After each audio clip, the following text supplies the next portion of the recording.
Good. Yep. Sweet. Hello and welcome to the Unkindness Lounge, episode 9. I'm Lizardnutta. I'm Ravenclaw, and we've got our special guest, Zarnerz, today, who we're Yes. super Howdy, howdy. excited to have on. Very excited. Can't wait. Been Thank looking forward to this I episode. am honored to be here. Yes, Yeah. thank you for joining us today. For sure. We finally found a date that worked. So. Right? Took a while, but we got there. Heck yeah. We started an hour early too, just in case, because this might be a long one, so. I might be We'll a little see. long-winded. Just stop me if you ever need to, if I just keep rambling. I mean, that's what we do, so it's all good. Yeah. Yeah. All right, so. First 24-hour stream, okay. Right, it's a podcast. Yeah. Oh, gosh. By the end of it, we're like talking about color schemes for new games. Yeah. For real. Oh gosh. All right, so before we get started here, if you're in the chat, we're reading everything you see, so keep on chatting, but we might not acknowledge it until the very end because we get distracted super easy. But at the end of the podcast, we'll, take some questions and stuff for Zarnerz here. Yeah. Yeah. Yeah, let's go. Will do. All right, so first question I guess would be, how did you get started into streaming? And I know this one, you might be the person I know that has been streaming the longest, honestly. Yeah, there are only a couple that I even know that have been longer or as long. So the year is 2008. I'm playing Guitar Hero nonstop. Yeah, nonstop playing Guitar Hero. And then I just randomly, I'm watching a bunch of YouTube videos, and I randomly stumble across this guy, Guitar Hero Phenom, and it had a link to his Ustream. So I pull it up, and he's streaming, playing Guitar Hero with him and his dad doing all these ridiculous stuff. And I just kind of looked at it, I was like, I want to do that. So I went and bought the jankiest webcam in history. I bought this 12-foot long extension cable so it could actually reach far enough. I set it up on my Rock Band drum kit and pointed at the TV and cranked the TV as loud as possible. And that's how my stream started in 2008, playing Guitar Hero 3. Gosh. Were you living with anyone during that time? Oh, I was 17. I was 17, Okay. so I was still at my parents' house, yeah. Yeah, so what did they think about that? They weren't super pleased with the volume, but I got yelled at a few times. I'm like, but Mom, they have to hear the songs. If not, they just hear the strumming. Right. Oh my gosh. I think I just registered in my mind how long ago 2008 really was, because that still doesn't sound like it was that long ago, but then when you do the math, it was wow. Yeah, so coming up on 13 years. Probably years. I don't know the exact date, but I know I made that account in March. And I think the first time I started streaming was around April or so in 2008. So wait, what streaming platform was it on? It was called Ustream. This was before anything. Justin TV was there. I think Justin at this TV point, is the one I know of. Yeah, I think he had opened. So Justin TV started with just him. It was just Justin streaming him IRL stuff, and eventually he opened it up to an actual platform. I can't remember at this point. I think it was already a platform at this point, and eventually I went over to Justin TV, and then through there went to Twitch afterwards. That's crazy. I actually just learned about Justin TV today. I was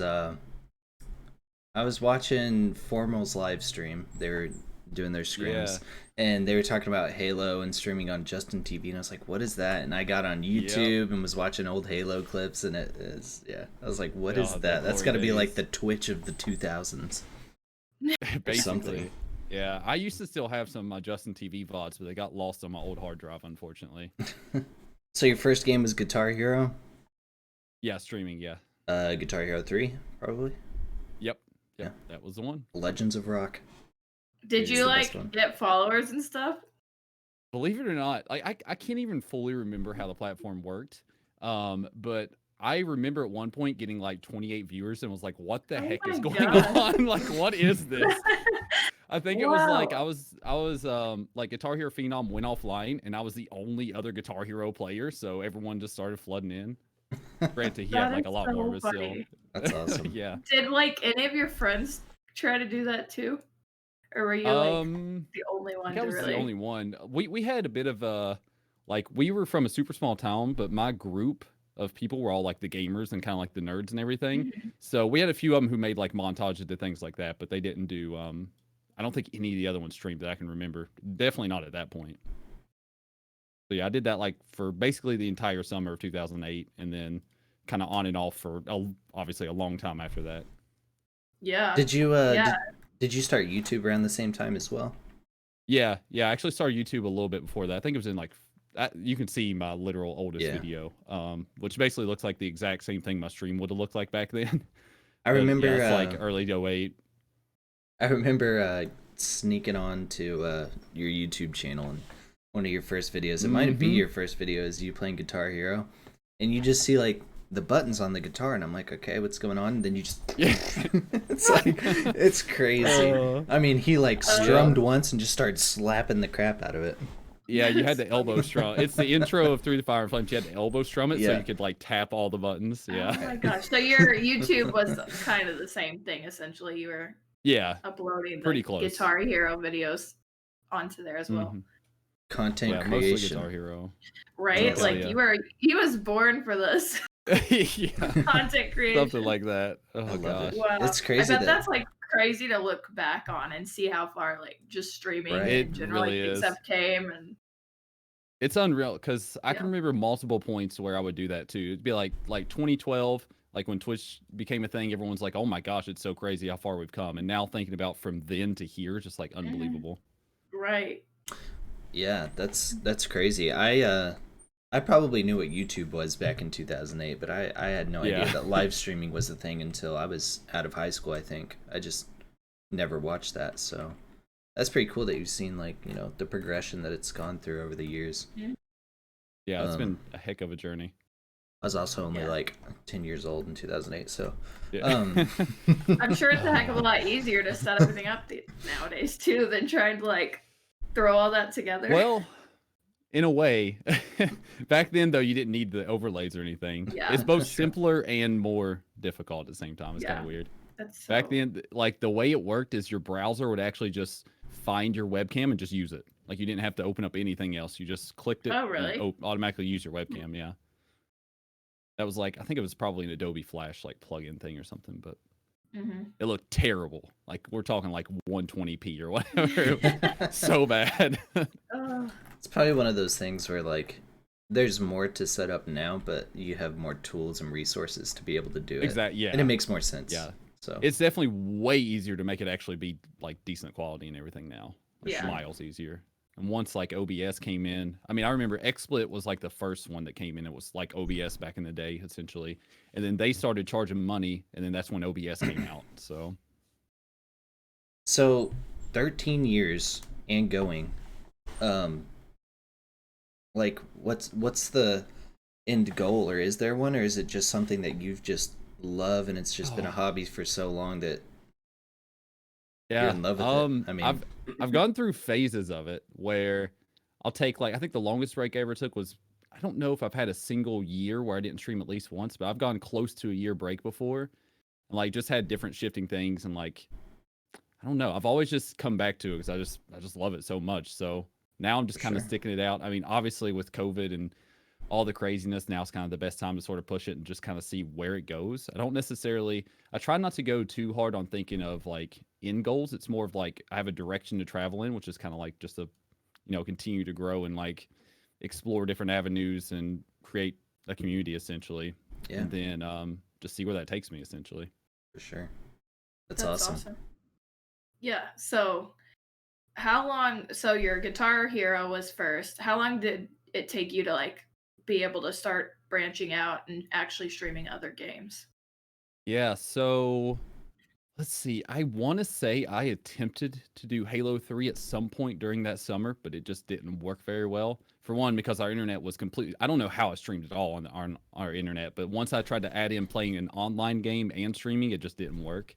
But I know Halo was definitely the next one that I did stream, and I think it was probably when I went to college is whenever I could like officially start doing everything, because we moved to, I got a better laptop for college, and then I had a different capture card that was like way better than pointing my webcam at the thing, and had awesome internet. So yeah, I would say Halo 3 would have been the next one, and that was like '09, whenever I moved into college.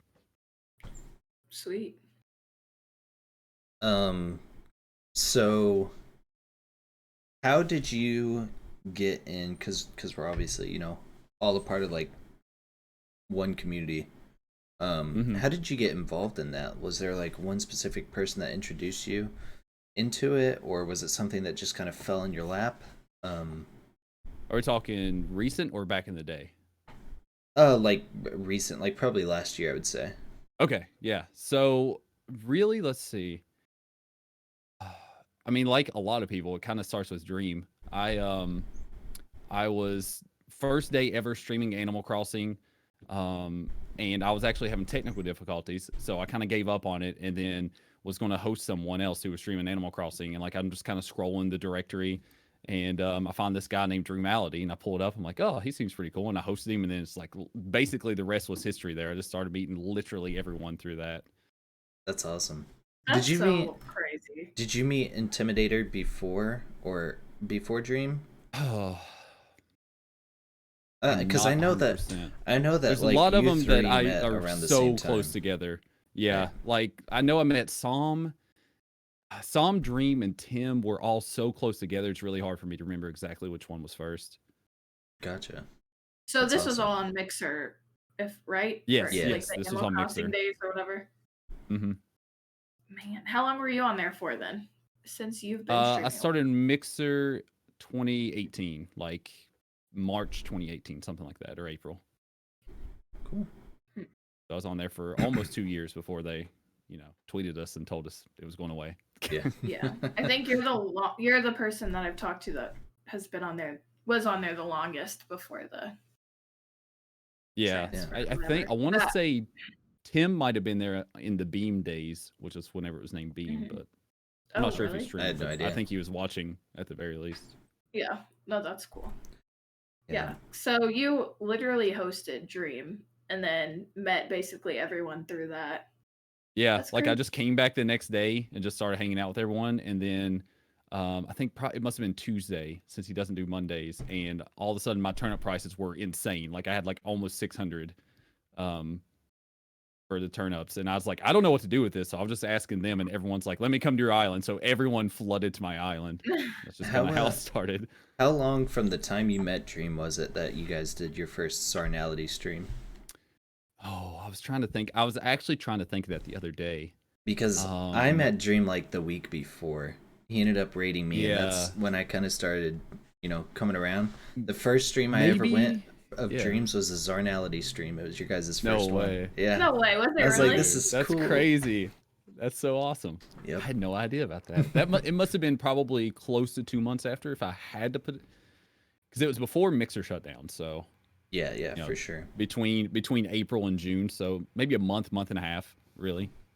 What was it? What was the first Zarnality stream? It must have been. What was that game? Was it Minecraft Dungeons and Gunfire? No, it was Gunfire. Yeah, I think we did both at one point. Yeah, you did the Minecraft Dungeons was the second one, I think. Yeah, I couldn't remember which order, but yeah, Gunfire was definitely on the first one though. Yes, yeah, I remember that one. It's got the bear pig lion monster. That was the first. Yeah, dude. Oh gosh, we had some epic fails and epic saves in that game. That was back when when people would co-stream. The Mixer had the really good co-stream system, so it was pretty easy to watch. Yeah.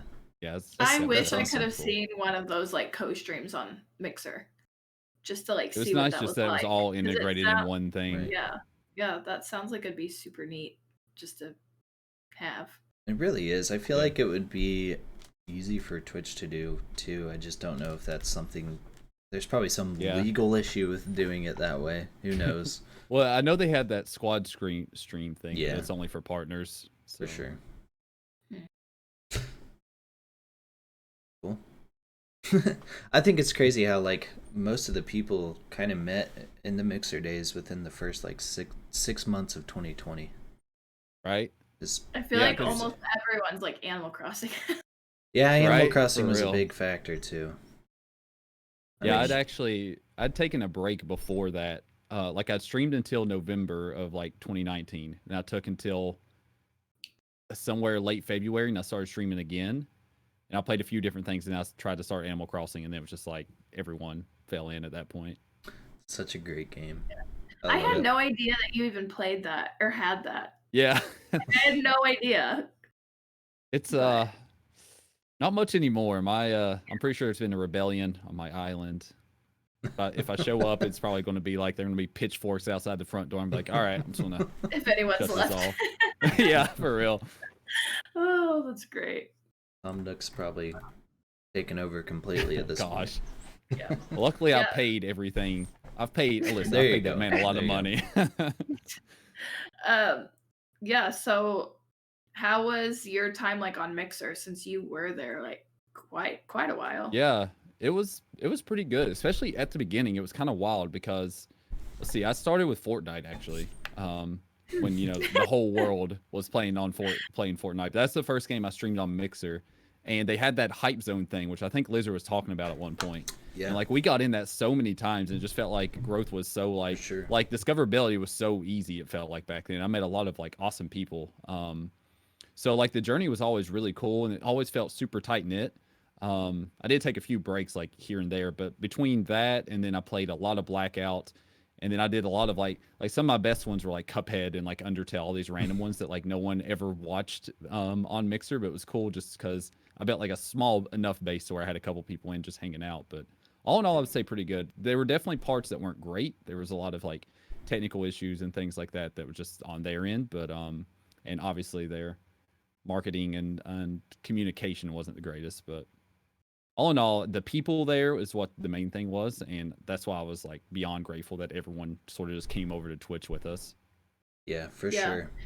Definitely like have heard that discoverability was so much easier Yes. compared to Twitch like over on Mixer. I've heard Yeah, that. 'cause from Yeah. my they had that. They had like an up and coming section on the front page. They had a bunch of different stuff on Yeah. there. Yeah, that's really cool. It would be nice for Twitch to incorporate something like that to help out like smaller streamers, especially with how big this platform is compared to what Mixer was. But Right. maybe someday. Yeah. It sucks that they kind of sold out because, I mean, it felt like to me at least that Mixer was to a point where, I mean, it was growing steadily. And, Yeah. I mean, when it was still growing. It wasn't even at its peak yet, and they just got rid of it. It's like, Yep. man, come on. I know. Yeah. How did mean, you it is handle what that it is. announcement? So I was actually, I think this was the right time whenever I was actually talking with Javante about potentially streaming on both Twitch and Mixer for a while. So I was already debating kind of dipping my toes in. And then because I'd heard like some rumblings from a couple friends who are partners of just like not so good things going on. Obviously, no one thought the whole platform was going to shut down. But then the second that shut down, I was like, okay, I guess I'm like for sure going over to Twitch now. So kind of made the decision for me. Yeah, if I Yeah, remember. that was completely random, right? Like the shutdown, Mm-hmm. like just out of nowhere. Yeah, No one knew. Even their employees, like half of their employees had no idea what was going on. So they let wild. us know in a tweet, I'm pretty sure. Yeah. So, And like Yeah, how much literally. notice? Because I had just downloaded Mixer, like just to watch yeah. Lizard stream, so I barely had it, so I wasn't like familiar with anything. They announced it was going to shut down like a month from that day or something. Yeah. Like right around that. it's crazy. Yeah. If I remember correctly, because I was watching you quite a bit on Mixer too, before Twitch even. You were streaming on both Mixer and Twitch whenever it was. Yeah, I was trying to remember if that was the right time. Because you had the viewer count things for Mixer and Twitch on your screen, so you could see. Yeah, that's right. And sometimes you would chat to him, and he would like, or you would hear him respond to someone, and you're like, what? He's talking to someone on Twitch. That's right. So yeah, I couldn't remember if I'd done that beforehand or not. here's how cool the Mixer community was, though. Despite Mixer itself, and the people that run it kind of being suckish, the people were amazing. Like, I'd say most channels threw up just like a concurrent thing on their stream that said, "Hey, we're gonna be over on Twitch and stuff," and I probably had 100 people follow me on Twitch for, well, maybe not quite, but a lot of people follow me from Mixer that Yep. didn't even know me just because they're like, "Hey man, Mixer's strong," and I'm like, "Heck yeah, that's That's right." No, awesome. seriously. Just So- seeing that community's like support everyone It's come it together, was super cool. Mhm. So especially in such a questionable time. Like, right, and I'm Yeah. glad that the people that were already on Twitch weren't just like, cool, like now you're here with us, like whatever. Like they were actually super Yeah. cool about it too. 'Cause Mhm. it does suck. I mean, imagine if Twitch shut down. That would affect so many people. Oh yeah. Like Yeah. Exactly. Mixer alone affected a lot of people, but I mean, so that was is pretty cool. Sucks that it happened, but it Yeah, does I think seem all in like, all it's for the good though. yeah. yeah, Been it worth does seem like the majority of people did end up like coming over here. I know there's a Mhm. few that went different places, but Right. for the most part, like, Yeah, the large seems like majority are here. yeah, which For is sure. kind of nice. And the people that Um, did go to Facebook Gaming are still kind of around too. I mean, Mr. Work was just Yeah. in my chat. He's over on Facebook Gaming, so it's pretty Yeah. cool. Nice. Yeah, that's cool. Yeah, like Ginger Gaming said, discovery on Twitch is extremely difficult and has no relation to how good of a streamer you are. That's Yeah. like the one thing that For sure. if they could like do something about just to Yeah. help. That's also why like kind of the general advice is like if you want to get discovered or you want to grow your Twitch, the best thing to do is to go and put content on like YouTube or something that's way more discoverable and then kind of TikTok. feed it back to your Twitch. Yeah, TikTok, exactly. So, Yeah. Right. Yeah, because I don't like just even the recommendations that you get from Twitch. I feel like I never get like even when I'm watching, if I don't have anyone online, like I don't even know Mhm. who to watch because like even the recommendations like suck. They're- yeah, It does. yeah, they're really weird. I get What? recommendations for people that are like a game I've never heard of, and I'll click in and be like, I don't know what I'm trying to And there's watch like right no now. variety. Like literally last night I checked and I was like, I don't have anyone. It was like last night or a couple nights ago. I was like, no one's on to Mhm. watch. Like, and I went through. I had like 10 recommendations, and it was all like makers and crafting or something. Like, Yeah, like all 10 of them. Like, not a single. I'm like, where's the variety? Like, what if I don't like? Like it yeah, was that's just the weird random. thing. It like I'm picks a like, game no and then games. Yeah, it was like not a game. I'm like, I don't even really like watch this category. Like I was so confused. I'm like, where's that even coming from? Just yeah, I'm very really curious how that algorithm works. I get very yeah. odd recommendations. if you I wish there figure was a it way you out, could let like us know. tweak it. Yeah. It'd be cool if I'm like just it to where you could set up like I want these games like less than this amount of viewers. That's kind of the biggest thing is Right. like I would love to go into like some like somewhat smaller things, but like almost all of them. Exactly. Like Yeah. let me see, I don't understand the point. 2,300, 8,000. Like I mean, I don't know Yeah. why these are put on here. Like Right. Right. Yeah, I'm like, I Yeah. need variety, not like the only 10 recommendations are 10 from the same category. And then like most of Mhm. the time they're not smaller. Well, People. Like yeah. I want interaction. Like that's great for them, but like I want to be able to hop into a stream and like interact with people and it feel like a Mhm. tight knit community. Like, even if I don't know them. I don't know. yeah, no, I For agree. sure. By Can't the way, you- Tim, thank you very much. Thank you so much for the resub. You're awesome. He said, Can't let's you go Zarn. follow categories too? Like categories or games? Because I'm pretty sure I follow like a few games. So wouldn't I'm you not think that sure. Yeah. the suggested streamers would be like Yeah, within that, you or at would least think. similar? I didn't think about games, that Which, because I No, follow I- a few games as well. I mean, every category is awesome, so don't get us wrong on that. It's just like Right. Yeah, for sure. it's random the way It feels that they, it feels random is kind of They the do it. issue. Yeah. Mhm. So Yeah, if you and create I want things, we're not options bashing and, you. like, Keep variety. it up. Yeah, no, definitely not. It's just weird Yeah. that I just thought it was really weird when I got on Yeah, and all super 10 weird. of them or 8 of them, however many it gives you, was from that category, and there was not a single thing from anything else. I'm like, that's just how did that come to be? Like, Maybe Twitch Like just where- knows something we don't, and it knows what you need. it knows I need to be more True. creative because I Thinks suck you at need a creation stream. right? I did Oh. watch someone. Gosh, this was probably like 2 or 3 years ago. You know how they have the Bob Ross channel on there? Yeah. Someone else like did a Bob Ross like spoof channel. It was absolutely incredible. They were actually incredible artists at the same time, but the way that they were doing it, it was just the funniest thing I've ever watched. Oh, man, Were they that's acting funny. just like Bob Ross? Basically, like completely overdoing everything though. That's Dang. awesome. Whenever they would like do their little accident, it would be like a massive accident on the paint thing, and then somehow they would turn it into something good. I'm like, I don't understand that, but That's funny. Dang. Yeah, so I mean, all in all though, like I mean, it's hard to compare it to Mixer now because Mixer's gone and it's been gone for a long time. mm-hmm. But like, you're still loving it. Like you like Twitch just as good. Yeah, it's maybe. I mean, throughout all the years that I've done this, it's always comes down to just the people, and I felt like I found a lot of my people on Mixer, and luckily, the large majority of them have come over to Twitch, and that just kind of makes it feel like home, regardless of what platform you're on. Yeah. Yeah. So yeah. Yeah.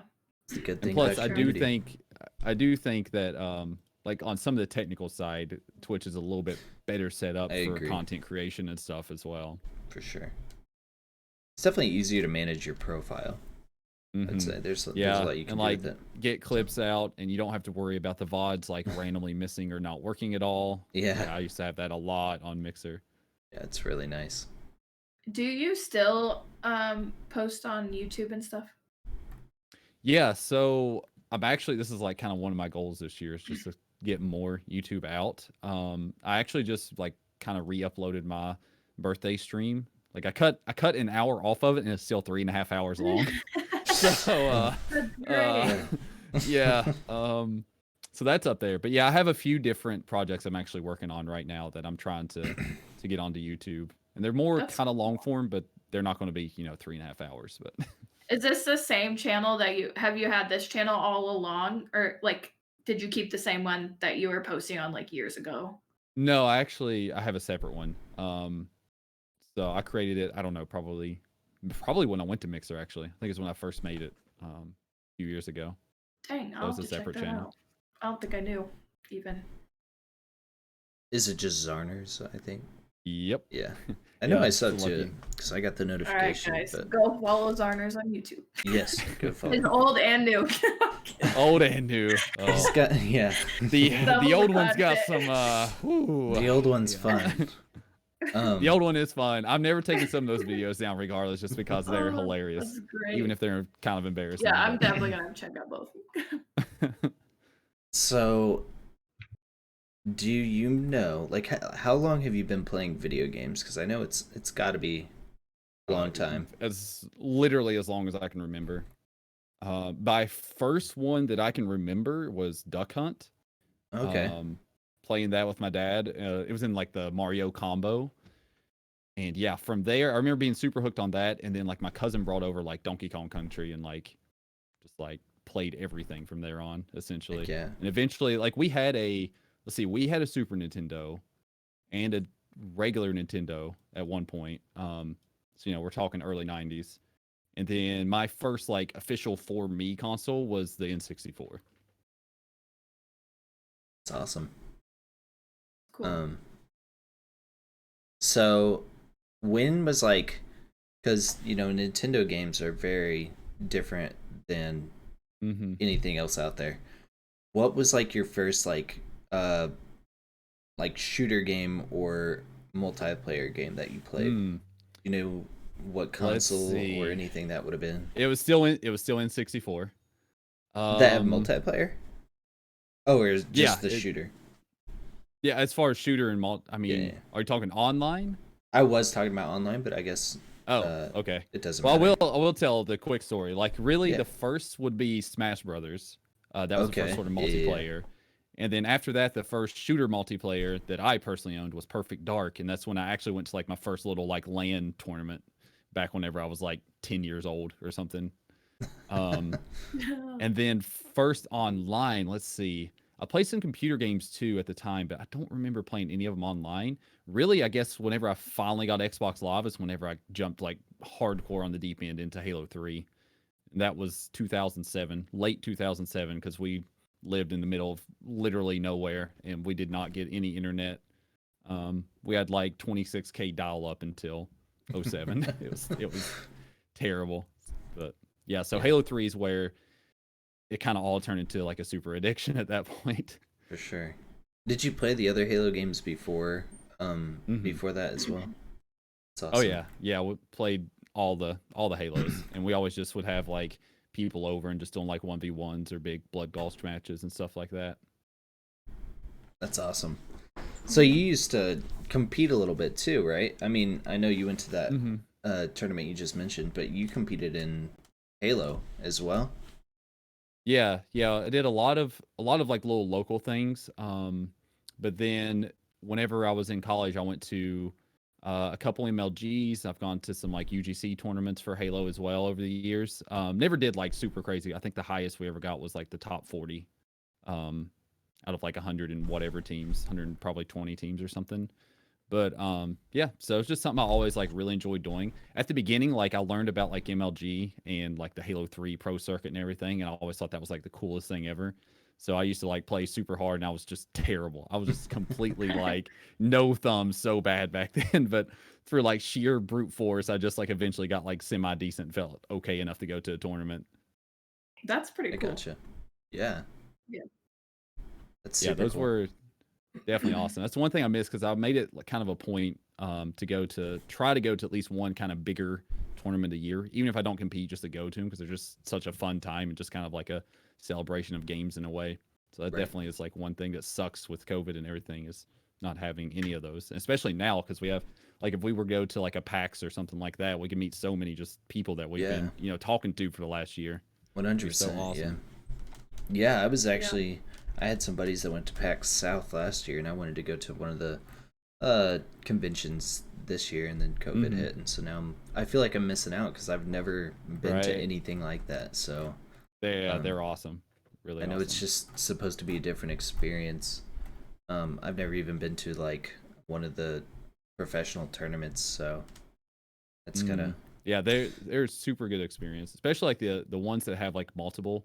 Like MLG back in the day used to have, they'd have like Halo, Call of Duty, StarCraft, League of Legends, like all of them in one huge center. And then the next one that I've gone to was like DreamHack that has like a ton, like Counter-Strike and everything all in one big convention center. It's really cool to go to the different areas and watch all the pros on different games as well. Dang, for sure. That'd be pretty cool. Yeah. That would be cool. Yeah.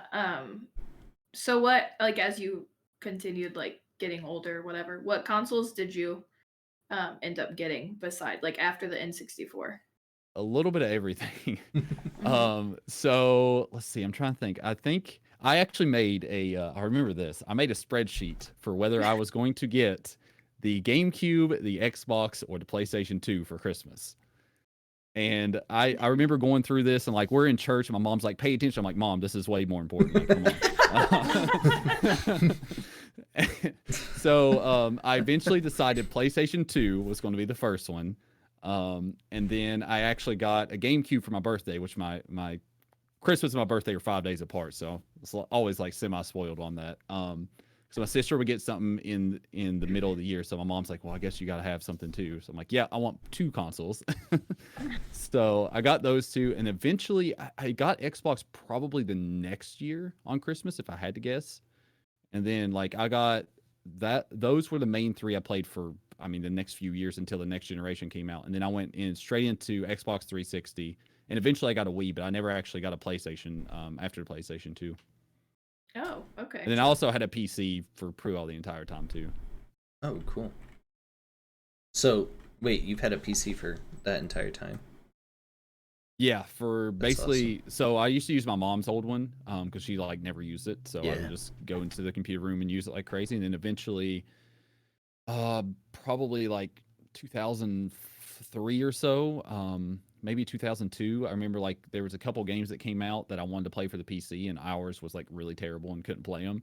So there was like this guy who lived up the road who like built PCs, so he just kind of like built me one. That's awesome. It was cool. Super cool. Especially at that time, like that couldn't have been as common to just, especially just have someone like that close to you. Right? Yeah. Literally just like right up the road. He was like, yeah, I'll build you a PC. I'm like, cool. That's around the time that CSGO was released, right? Well, regular. It would be Counter-Strike like 1.6. Yeah, okay. Yeah. So that one was Yeah, I was Crazy mostly game. playing a lot of RTS games back then because once again our internet Yeah. wasn't the greatest. For sure. So I played a lot of like Age of Empires, Age of Mythology, Warcraft 3, a lot of things like that. Nice. Through all that, all the games you've played, I think I already know. Well, I should. I watched your or a 6 hour stream of your favorite games, but let us know I again need to watch that. I need to watch that. what is All right. your favorite game of all time? So I'll try to go short version. No. So it's a tie, and I literally like gun to my head couldn't pick. I would just be like, all right, just kill me. I can't do it. Like it's Halo 1 and Halo 3. And it's for different reasons, but like Halo 3 was kind of the one where the multiplayer just completely dominated my entire life at that point. But Halo 1 was like one of those first games where I just had this like enormous like sense of awe, like playing the entire way through. And then later on is whenever like it was actually after Halo 3 when I started to discover how amazing the Halo 1 multiplayer was, and we started having these big like 20 people parties where we would just play like Blood Gulch CTF and a bunch of stuff, and it was just like some of the best times I've basically ever had. So yeah, it's mostly about experiences. Both those two games, those are my two favorite. That's That's cool. awesome. Wicked Time, thank you so much for the resub. You're awesome. Halo 1 and Halo 3. So like where is this video? I need to like find this video. Oh gosh, Is that on your YouTube? yeah, it's on my YouTube. I just uploaded it a week ago. Yeah. How many like games did you throw into that So when you're doing like your countdown? Because you said like what, like 6 hours? So I did my 30 games for my 30th birthday with 30 honorable mentions. Whoa. There was like one other 30 in honorable there too. mentions. Yeah. It was a process. I Oh remember my like there was one point where Lizard put it in chat. It was like his 30-hour stream for his 30 games on his 30th birthday on the 30th with 30 honorable mentions. Yeah, it was like everything 30. Oh man, that's awesome. It's pretty So crazy. yeah, there's Dang, was that hard? Like what was that like going down yeah. the list? Did you just start It with like a was huge list of games? Like where do you go from that? I don't know. pretty much. I knew the top 3 from the very beginning. I had like almost no stress at all with those, but then after that, it just started getting real shaky on things, and I especially like once I started like realizing some of the ones that were going to be an honorable mentions, I was like, I don't know how this is an honorable mention. This should be in the top 30, but I just couldn't find a game to like get rid of. So Right. yeah, it was brutal. Dang. But I enjoyed doing it. I wrote like I think it's like an 18-page document now or something ridiculous, just like going through it all. Yeah, and Wii Sports wasn't even on there. I was Whoa. That was an honorable mention though. Whoa, sorry. yeah. I was shocked he got to the top 5 and still no Wii Sports, and I was waiting for it. Yeah. I would be right up there with Halo, but that's fine. Right, yeah. I know Dream was looking for Minecraft Dungeons. I mean, Yeah, I let him right. down. So the honorable mentions, did you order those too or just throw No, the no, 30 like here's the 30 on? Yeah, mentions? here's the 30 that didn't make the cut was essentially for that one because I was like, okay, my brain is spent right now. I can't think of any more numbers. Right. That's crazy. Man. That's pretty awesome. Yeah. Yeah, that's When I pretty do things, I tend to overdo them. It seems to be. Mm-hmm. So, So go ahead. So you got your top games. What's like the worst game you've ever played that was absolutely terrible? Because obviously you've played a lot, so I feel like you'd have a pretty good opinion on this. Well, I thought about this, and it is tough to choose. I either choose a game from my childhood that I just didn't like, or I choose a game that hurt me the most. Ooh. So I kind of want to lean toward. It's kind of funny. So it's in the same franchise as my favorite game, and it would probably be either Halo 4 or specifically the launch of the Master Chief Collection. Those are like the two worst, like, just terrible experiences I've ever had with games. Halo 4 was like we were all hoping after Halo Reach it would kind of go back to the old style and be kind of the glory days, and they literally just doubled down on everything that none of us really liked. So that one kind of hurt, and that's by far my least favorite and least played Halo. And then the MCC launch, everyone was like beyond excited for that because they were bringing back all the old Halos, and you were finally going to be able to play them 1080p, 60 frames per second, all this stuff. And then I took off the entire week of work. I was ready to just go in on this game, and it literally was unplayable. It was completely broken. You couldn't partner up, like you couldn't get anyone to join your lobbies. You couldn't find a match. If you did find a match, the matchmaking would mess it up, so it would be like 3v6 or something like crazy. And if you were grouped up with someone on like that you searched with, they would be on the other team. And you're like, it was literally impossible. And you couldn't group up and play like co-op campaign, and it was like that for 6 months. Like you couldn't play it. So yeah, that would have to be the worst experience I've ever had. And then the worst game, I think someone already said this, the worst game I had ever actually played that was not just experience would probably be like Superman 64. That one's kind of like the notorious one. It's just terrible, like all around. I played it like my friend's house for probably like 30 minutes. It was like, yeah, I'm not buying this ever. I don't want to see it again. We should probably burn it. Like, yeah. Someone else said Superman 64, didn't they? Yeah, I was trying to remember who it was. Might have been Ginger. That's very familiar. No, maybe. It was Ginger or Robbie, I think. One of the two. Yeah, I think it would have been one or two. I don't remember, but so that game so far ranks at the very top of the worst games. We've got it twice in 9 episodes. When more than one person like says that, it's bad. It's real bad. So, I mean, Halo's been one of those things that since 3, it's just been not quite the same. You got Halo as your background right now. I know you love Halo as most people do. Like, I feel like Halo, if you played Halo ever, it's impacted your life in some way. Just because it's one of those games that was so different at the time. Like, there was like Halo and then kind of Call of Duty later on. Right. But what do you think it'll take with this next game? Because I know they released the trailer and it kind of looked like not great, not polished at all. And so not polished. They pushed back the release date and said, "Hey, we're gonna fix it," and all this stuff. What do you think it'll take for them to, make a comeback? Yeah, I'm very torn on this because I see both angles. Like, there's a lot of people who are very like Halo purists to where they want it to be like the original trilogy. And I would probably consider myself, that's what I would prefer. But I can see how like Halo 5 had a lot of things that were decent in the sandbox. And if they're going to stay going that direction, which I can't see them, like they're kind of making a spiritual reboot, but I can't see them, fully ditching all the work they did for Halo 5. They're probably going to carry over a lot of stuff. But I don't know how they make it to where they need what was great about it back in the day was the fact that you could be a casual or like a hardcore player and absolutely get like a huge, amazing experience out of it. I mean, I obviously started as like a casual for the longest time.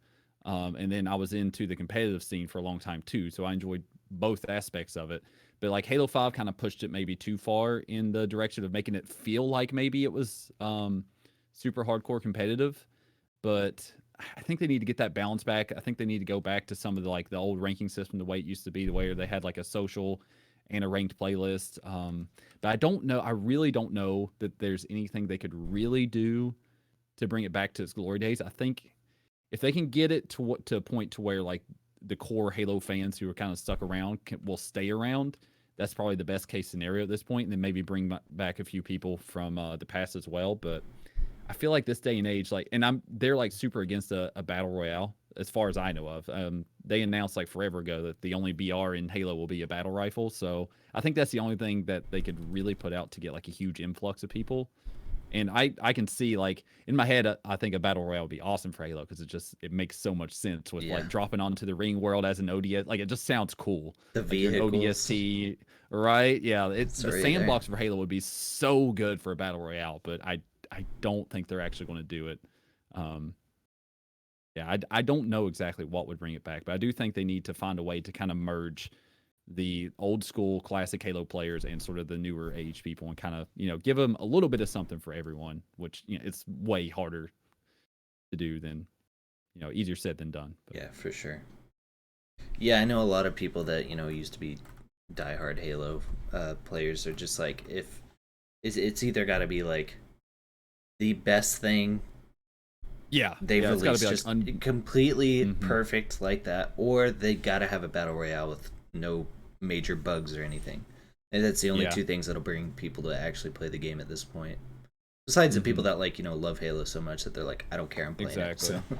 Yeah, I don't see it ever getting. I mean, like Halo 2 and Halo 3 were. I mean, the easiest way to put it is they were basically the Fortnite of their days. Like everyone played them. They were massive. They had all the cool. I mean, Halo 3 had a theater mode in 2007 that was like fully functional and worked perfectly. They had like all these different matchmaking things. Like they were so much. They had a full Forge system, which was like crazy back then. No one had that stuff. Right. So yeah, I don't know. I don't know that they could ever fully recapture that, but if they could get like, if we could get to like a mid-tier game instead of, at the bottom at this point, For sure. that'd be nice. So, Raven, did you ever play Halo?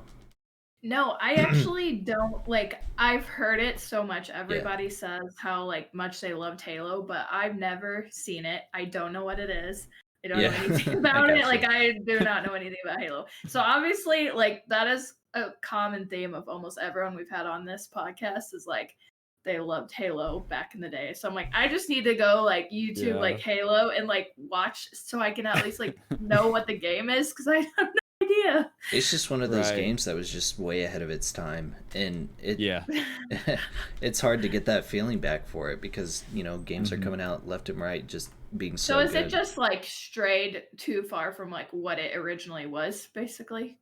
Yeah, I think they kind of just like muddied the direction that they were like. It felt like they didn't know who they were trying to make the game for anymore. Like they originally with like Reach, it felt like they were trying to keep up with Call of Duty at the time because Call of Duty really started to take off at that point. And even though Halo was still like at the top, like I think the first time Halo ever dropped off of like the #1 played on Xbox Live was Modern Warfare 2, which was like 2.5 years after Halo 3 launch. So it's like they were still at like #2 all the way through forever. But they just started doing like making these weird choices to where they were like adding sprint and adding like all these weird abilities and just like a bunch of little things that kept messing with the sandbox where it didn't like for me, the way I'd like to describe Halo 5 is I felt like Halo 5 was a good game, but for me, it didn't quite feel like Halo to me.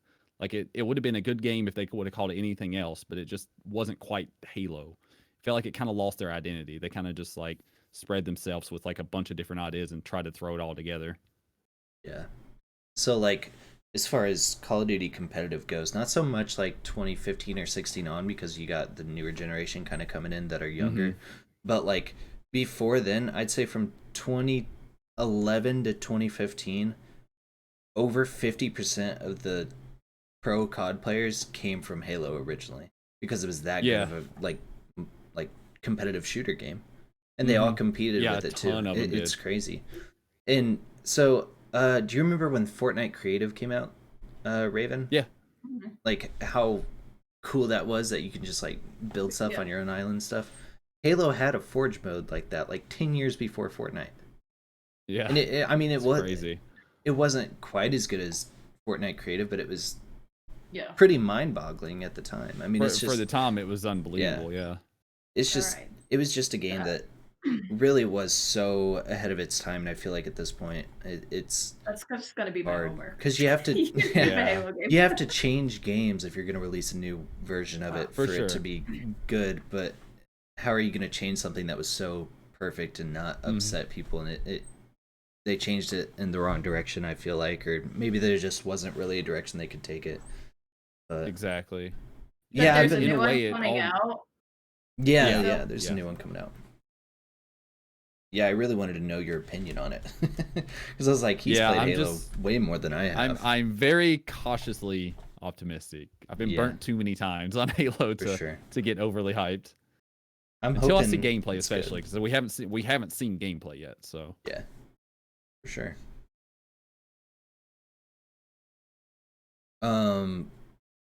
So back to the console talk. What was your favorite console out of them? Did we already ask that? No. I don't think we have. This is a really big toss up. My gut reaction is I want to say N64, but if I really start thinking about, if I'm thinking about if I'm thinking about games that I couldn't have played somewhere else, it would have been N64. But if I think about like the games that I had some of my favorite memories on, I think I may have to say 360. Because I mean, it's like the first game I had on 360 was like Oblivion, And then I played, Halo, Assassin's Creed, Call of Duty, Guitar Hero. Like I had so many games that I put like my life into. Fallout, like all these things came out, and I played them like crazy. So I would probably say the 360, even though it's extremely close between that and the N64. For sure. That's awesome. Punky, thanks for the raid. And Preacher, thanks for the raid. I just now saw that. Sorry. Do you have the new Xbox now? No, Did you get no. it? Okay. I'm not planning to get it simply because luckily everything that's going to be on Xbox PC. will also be on Yeah. PC. Yeah. Right. So I'm hoping to get a PS5 at some point because For sure. I've got a backlog of games to catch up on PlayStation to begin with. So Yeah.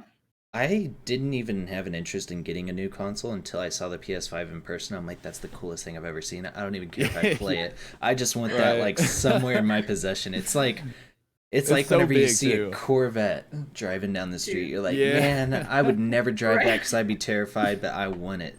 Yeah. It's like just almost so too pretty. yeah, like it looks too good, like you're scared to like get close to it. Yeah. It's just Right, like yeah. towering there. It looks Yeah. incredible. Don't wanna- Right. I mean, Yeah, it does look cool. it looks cooler than It's so any unique, PC too. I've ever seen. I mean, it's just so cool looking. I don't know. I'll say the only PC that I would say is the best looking I've ever seen was this dude made a literal replica of the Death Star from Star Wars Oh, that's out of cool. PC parts. Ooh, It was no crazy. way. And That's it actually super cool. functioned. That's true. There are some Yeah. pretty cool like custom PCs out there. I saw There's someone that made there's like some a crazy ones. I saw someone that Yeah. made like a it was like a Michael Jordan shoe, like Yeah. looking PC, and I was like, how do you do that? Right? I didn't But even know this it's was a unreal. thing. That's Yeah. pretty cool. I can only imagine how much it would be to get something like that made. Yeah, Gosh. for sure. Right. That's That's amazing. crazy. So, out of the games that you've been playing recently, I know Star Wars. What's the name of it? The one that you Fallen played Order. recently. Jedi Fallen Fallen Order. Order. I know that one made it high on your list of favorite games Yeah. of all time. Are there any other games that you've played that have just blown your mind away? Recently? Yeah, Sekiro would be on that list too, and I'm not sure. I don't know where I'd put it at this point. It's definitely Star Wars and Sekiro are like the two biggest I've played in the past probably 4 or 5 months or so. After I finished Witcher 3, I guess those are definitely the two biggest ones. Like I think I would probably put Star Wars in the top 15 now because the top 15 were like kind of like really really hard ranked, whereas like 15 to 30 were like they were in order, but I could bump them around and not be too worried about them. But I think I could definitely put Star Wars in top 15. I really have to think about Sekiro. Sekiro was just the most like roller coaster experience I think I've ever had in a game. Just, I mean, I was adding it up. I think I had 90 deaths between the last two bosses. I think it was like 89 deaths Oh between my the last gosh. two bosses, and it took me like over almost 7.5 hours to beat just the last two bosses, and I nearly had a mental breakdown in the middle of all that. Jeez, Oh, it was awful. that's nuts. But then when I beat it, it was like the craziest How long did it feeling take ever. you to So like finish that game? it was like 46 hours, something. It was a little bit less than 50. I know that much. But yeah, That I've heard looks that pretty game's cool. like incredibly tough. So Mhm, you're going yeah. from playing that game straight into Dark Souls. I saw. Yeah. Yep, What went that's through the your fun one. head that said, this is the move, hard games only? Are you mentally prepared for this? I don't know. I What feel are like you I've lost thinking? my mind at this point. Like literally all week, like last week after I beat Sekiro, I'm like, okay, I'll probably play something chill first, and then I'll probably go into Dark Souls. And then like literally the next day, I'm waking up, I'm like, I've got to play Dark Souls. Like I just want to do it. I don't know what it is. It's just driving me to do this. If I really start thinking about it, I start to realize that a lot of my favorite memories and experiences in gaming, there's quite a few of them that revolve around this whole like boss battle, trying to overcome these like crazy odds. And like if I go back to like the Destiny raids and stuff like that, especially that day one experience that we had, I just like I get such a rush and like a thrill and just enjoyment out of beating my head against the wall for like 8 hours and then finally overcoming like these crazy odds. So I don't know, there's something about that I'm like slightly addicted to right now. I guess I just like the pain. I don't know what it is, but I'm just kind of like ready to finally jump into them. And plus when I look at Dark Souls, like it's like this big dark fantasy world which I'm like super into. So it's like everything kind of lines up for me. Yeah. Lizard, would you ever play anything like that? No. You kidding me? Lord. Are you kidding me? Have you seen me play Call of Duty? I would break my computer if I had to play something No, like that. guy. I mean, there's just Oh, no way man. I couldn't do it. I I've know. never been good at the boss battle scene just because. I mean, it's to the Yeah. point where I'm like, you put me in that video game, that boss is dead because I'm so mad Right. right now. But like, Right. I've never really Yeah. been good at that. I'm good at like the puzzle part up to that part, but Mhm. then when it comes to really any sort of melee game besides Wii Sports Boxing, I just can't do it. So, Yeah. Love how you It just is like weird. casually say that. right. Yeah. It is weird because I would have said the same thing before, probably before Star Wars. To where like I never really like melee combat is not normally my thing. Like I'm always like like an archer or a magician for or sure. something like that. But then like Star Wars, obviously it felt good to use a lightsaber, so it's kind of hard to go against that. But then Sekiro kind of like hooked me in on doing the melee combat, so Yeah, for sure. kind of there now. You also played that other game that was a lot of melee combat too. I can't remember the name of it. Horizon something. Oh yeah, that one actually had a lot of bow. Oh, did it? Okay. Use your bow a lot. Gotcha. Yeah, there was some melee with like Yeah. especially the sneak attacks, but yeah, a lot of it was bow based, which is why that was like number 5 on my list because Yeah. I just adored that game. What about you, Raven? Would you play, Dark Souls? Maybe Do not you Dark know Souls, me? Do you freaking know me? I can't even pass the easy games. Are you kidding me? Hey, you're better. You would be better at those I games than mean- me, though. Like watching Dude, you. I watched you play Final Fantasy, and like, yeah, the bird race was rough, but you still did better than I would do. Bird race. I don't know what it was. That was like the funnest part of that game. Everything else made me go mentally insane. Pretty Yeah. sure. Oh, I feel that. No. Do you know how little like I have no patience. Yeah. Yeah, I'm pretty. I decided it's equal parts patience, rage, and stubbornness. Like you got to be really patient, and then you get really angry, and then you're just stubborn to a fault to where you're not going to give up at that point. Yeah. I don't know. I feel like for me to be able to like play games that you're like battling, there's got to be like good story behind it and like good adventure because I love like open world adventuring. Like it can't be just like a linear thing. Like that's why I didn't love Final Fantasy because it was so linear. Like you had to do this and this. Like I want to just like be able to like take things on my own pace and then like I can fight if I feel like it or I don't have to. If I'm just not in the mood, like because it takes a lot of patience. I just don't have that. I mean, I didn't play these games for like 10 years since I learned about them, so I understand. It was for the same reasons. Yeah. Well, when are you starting? Because we can all watch your journey with that. The plan is tomorrow night. We'll see how it goes. Tomorrow night, guys. Oh. Let's hope day 1 goes a little bit better than my Sekiro day 1. I like nearly stopped playing that day. It was rough. Yeah, if I am gonna play a game like that, I do like it to be more open to where you can just go and explore rather than linear. I did play Dark Souls back in the day, but like I'm pretty sure that was the only time I broke a controller. Yeah. I mean, it was just one of those things where like if you die like over and over and over, you just get so mad. punishing. And like I think I was in like high school or middle school, so I was probably like sitting on the floor like a weirdo. So I was just like, oh, with my controller. Yeah, I've gone through. Especially, it's kind of a hard thing too when you're streaming because then you like start. I feel like I start to get like self-conscious about the amount of times I've been dying, and you're like, oh my gosh, I like can't keep dying. People are watching. I can't keep dying. I kept apologizing to chat, and then I would start raging. I'd be like, I'm sorry, I can't help this. And they're like, just keep going, dude. You got it. I'm like, I don't know how. I'm gonna have a mental breakdown. Steph, literally, I gotta give Steph some credit because in the last boss, I was like 3 hours in, and Steph goes, take a break right now. You need to go stretch or something. I'm like, okay, yes, ma'am. I'll be back. Oh god. And then I literally beat it the next try. So it was like crazy. That's amazing. Shout out to Steph. Yeah. Yeah. Speaking of stretching, you have a stand-up desk, right? This is a sit-down and stand-up desk. Yeah. How do you love that? Would you recommend it to everybody? You think everyone needs one?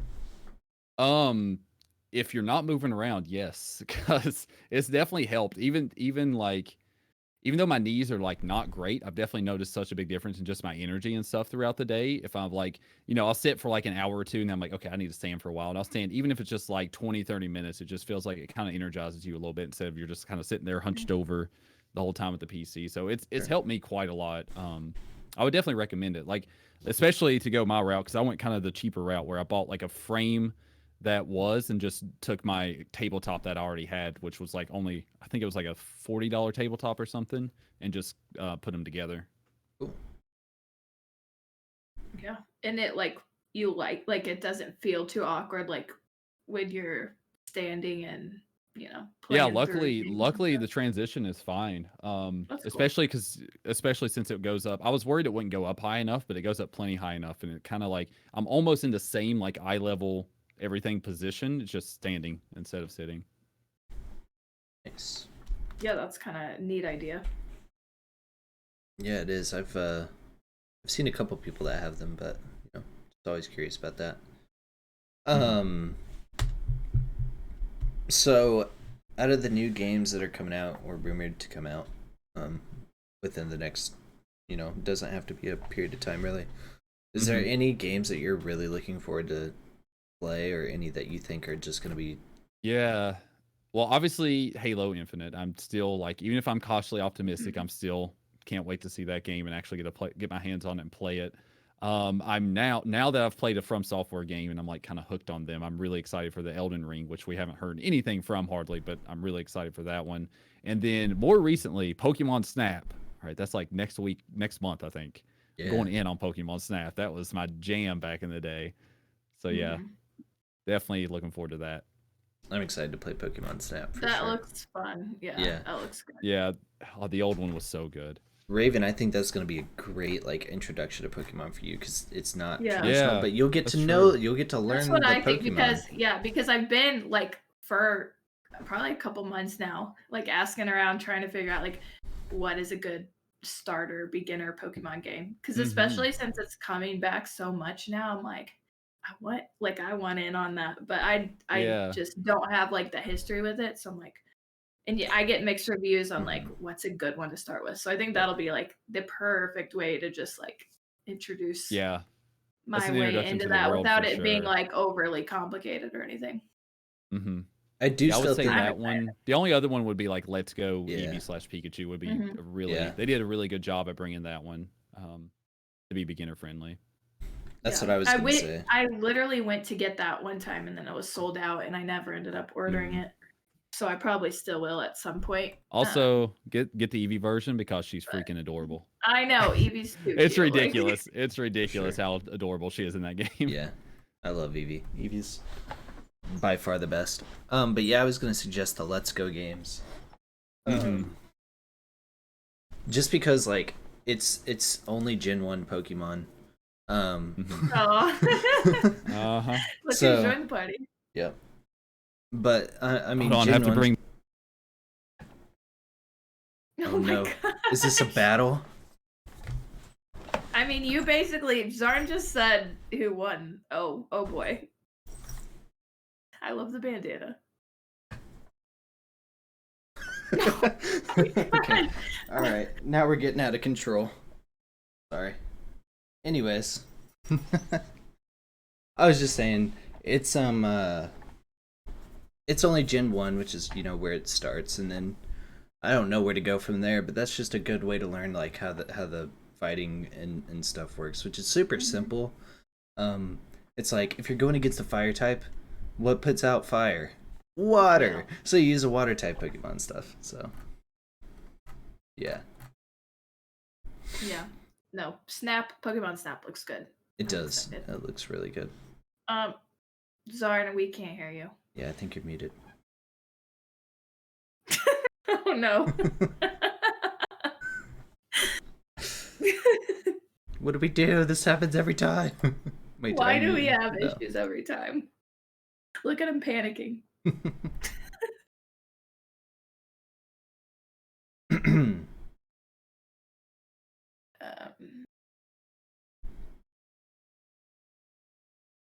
Heck yeah, Ginger, you're getting Pokemon Snap 2. Let's go. Yeah, Pokemon Snap sounds really, really good. Yeah, it looks like it's gonna be fun. Um,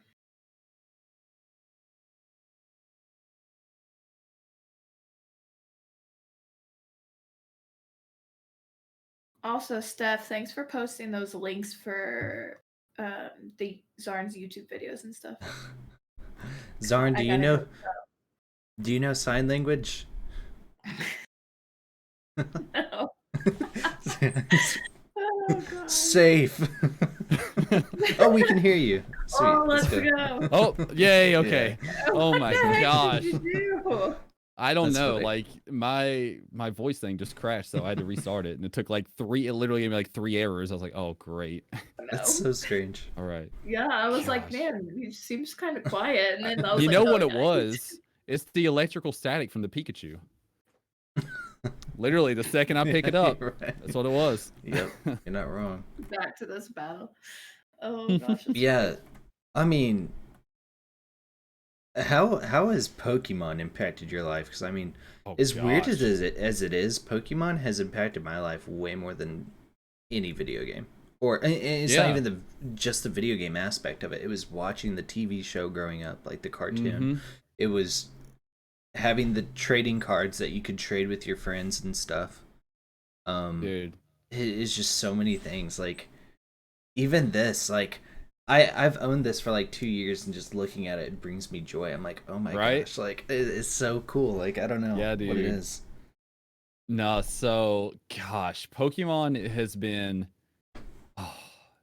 it's probably the most impactful game on my life as well, because I mean, I was in literal Pokemon manias when I grew up. So I mean, we got Red. One of my best friends, who's still like my best friend to this day, showed me Pokemon Red for the first time. I went out and immediately bought it, and I couldn't get out of the house in the game for the first week. I didn't understand that you had to like walk over the little rug on it. But anyways, but yeah. So I mean, from there we literally played. Oh my gosh, like an unbelievable amount of Pokemon. Every time we'd go on a road trip, we had like this little, it was basically, they called us the Three Musketeers. It was like me and my 2 other best friends. We just did everything together, and like our families would go on trips and stuff. So anytime we'd go on vacation, we would restart our red version and battle at the end and see who had the best team at the end. So like all those things, we used to have people like, I had like 3 birthdays in a row where I had like half my class come over and we'd all just play Pokemon the entire time. Like, That's great. like my mom and dad would be like, hey, you want to go outside and play basketball or something? Like, no, we're good. We got Pokemon. We're good. We got the link cables. Everything's good. Like, just countless hours, countless, like, just awesome experiences and good friends. And also, even all the way up until when Pokemon Go came out, like, that was like, it felt like world peace there for a bit whenever Pokemon Go was first out, because like everyone was out doing it. I literally would leave work and just go straight to the park, and I'd be there for like 8 hours. Like, it was ridiculous. And we had all these like, we went to there was a meetup at like in the middle of the city up here, and there was like 5,000 people there. It was like unbelievable how many people showed up. So It's yeah, incredible. Pokemon's just been so huge. I mean, obviously the cards, which I'm still pretty upset my mom gave mine away, but you know, Yeah, that yeah, hurts. that one hurts. Ooh, That hurts real bad. That's rough, Yeah. Especially right now. Like, ooh. Yeah. I sure. tried not to get upset over that, but yeah, literally we did everything: the cards, the games, the anime, all of it. Just What's absolutely been loved it like my your entire life. favorite Pokemon game? It would be Silver and Gold, which was the second generation of Pokemon, would be my favorites. Cyndaquil. They just had everything. Yeah, dude. Cyndaquil So, is a dude. And it had I love- Umbreon, which is my favorite of all time. Yeah, Umbreon's super cool. Zarn, did you go to McDonald's and get a Pokemon Happy Meal? You know what's Or bad tip. is I was literally re-listening to, I can't remember which episode you were talking about that on, and I was like, oh no, I forgot to do it. So I need to. So I never got to. How long are they doing that for? I have no idea. Yeah. Now I'm thinking about it. It's probably gonna be over soon, I would think.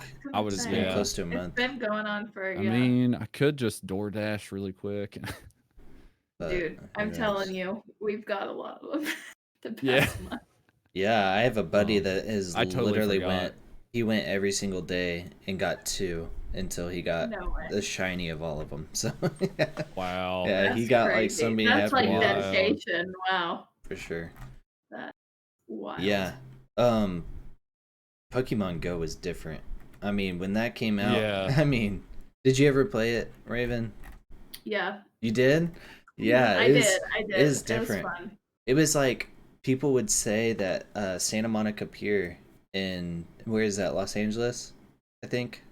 It's somewhere Sounds right. in Cali. Like at 3 a.m. there would be like 6,000 people down there at the pier and Yeah. stuff, and like if there was a Pokemon in the ocean, people would swim out to it and catch it and stuff. They were going crazy. Like where It some was parts of the insane. world you couldn't even walk because there were just so many people playing. Hmm. I mean, It came out the year I started college, and I went to a private Oh gosh. school at first. They banned it because people would come like Oh wow. from like different areas to come there because there was a lot Oh of museums and stuff, and you yeah. know I still played it. I Wow. didn't care, but I love that game, and I knew like it's nothing about crazy. Pokemon, and I love that. So I It's so I much fun. bet like if you actually know what you're doing, it's probably even a lot Right. more fun. So I had a good time with it. Yeah. And as far as Yeah, that was cards the most go, walking I ever did. yeah, I was right, gonna say literally. we probably looked like idiots to like the older generation who were just That- like on our phones, but it Hey, was every so now fun. and then I would find like some old mamas and papas just like walking around with it. I'm like, there's no way y'all are playing. Like, yeah, this is so cool. Everyone's out. I'm like, let's go. Yeah, That's there was a awesome. lot of people of all ages that played it. It was really cool. And as far as cards go, I mean, like, it's still such a huge market.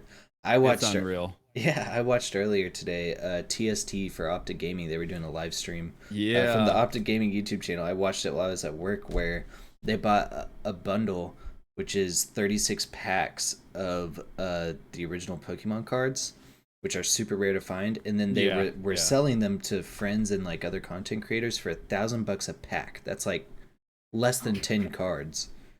And I mean, Oh, they would open them for them and like show which cards they got and stuff, so you would yeah. know instantly. Wow. It That's would be like insane. a Squirtle generic card would be like $450.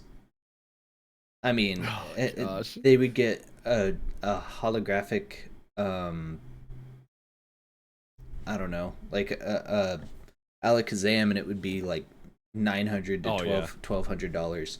And these are like cards that like when you were younger, you're like, that's really cool, but you wouldn't think it would be anything worth Oh more than like $5 to your That's buddy. yeah. crazy.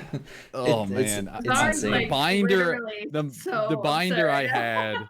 Oh gosh, it was like perfectly manicured. Every card was in perfect He had a condition. I had binder. all 151, all the I hollows. feel Oh, that very bad for sucks. you. I Oh, feel so hard for you Did right you now. have it a hurts. hollow But I feel Charizard? like Yep, first edition, Hollow Charizard. I had it all.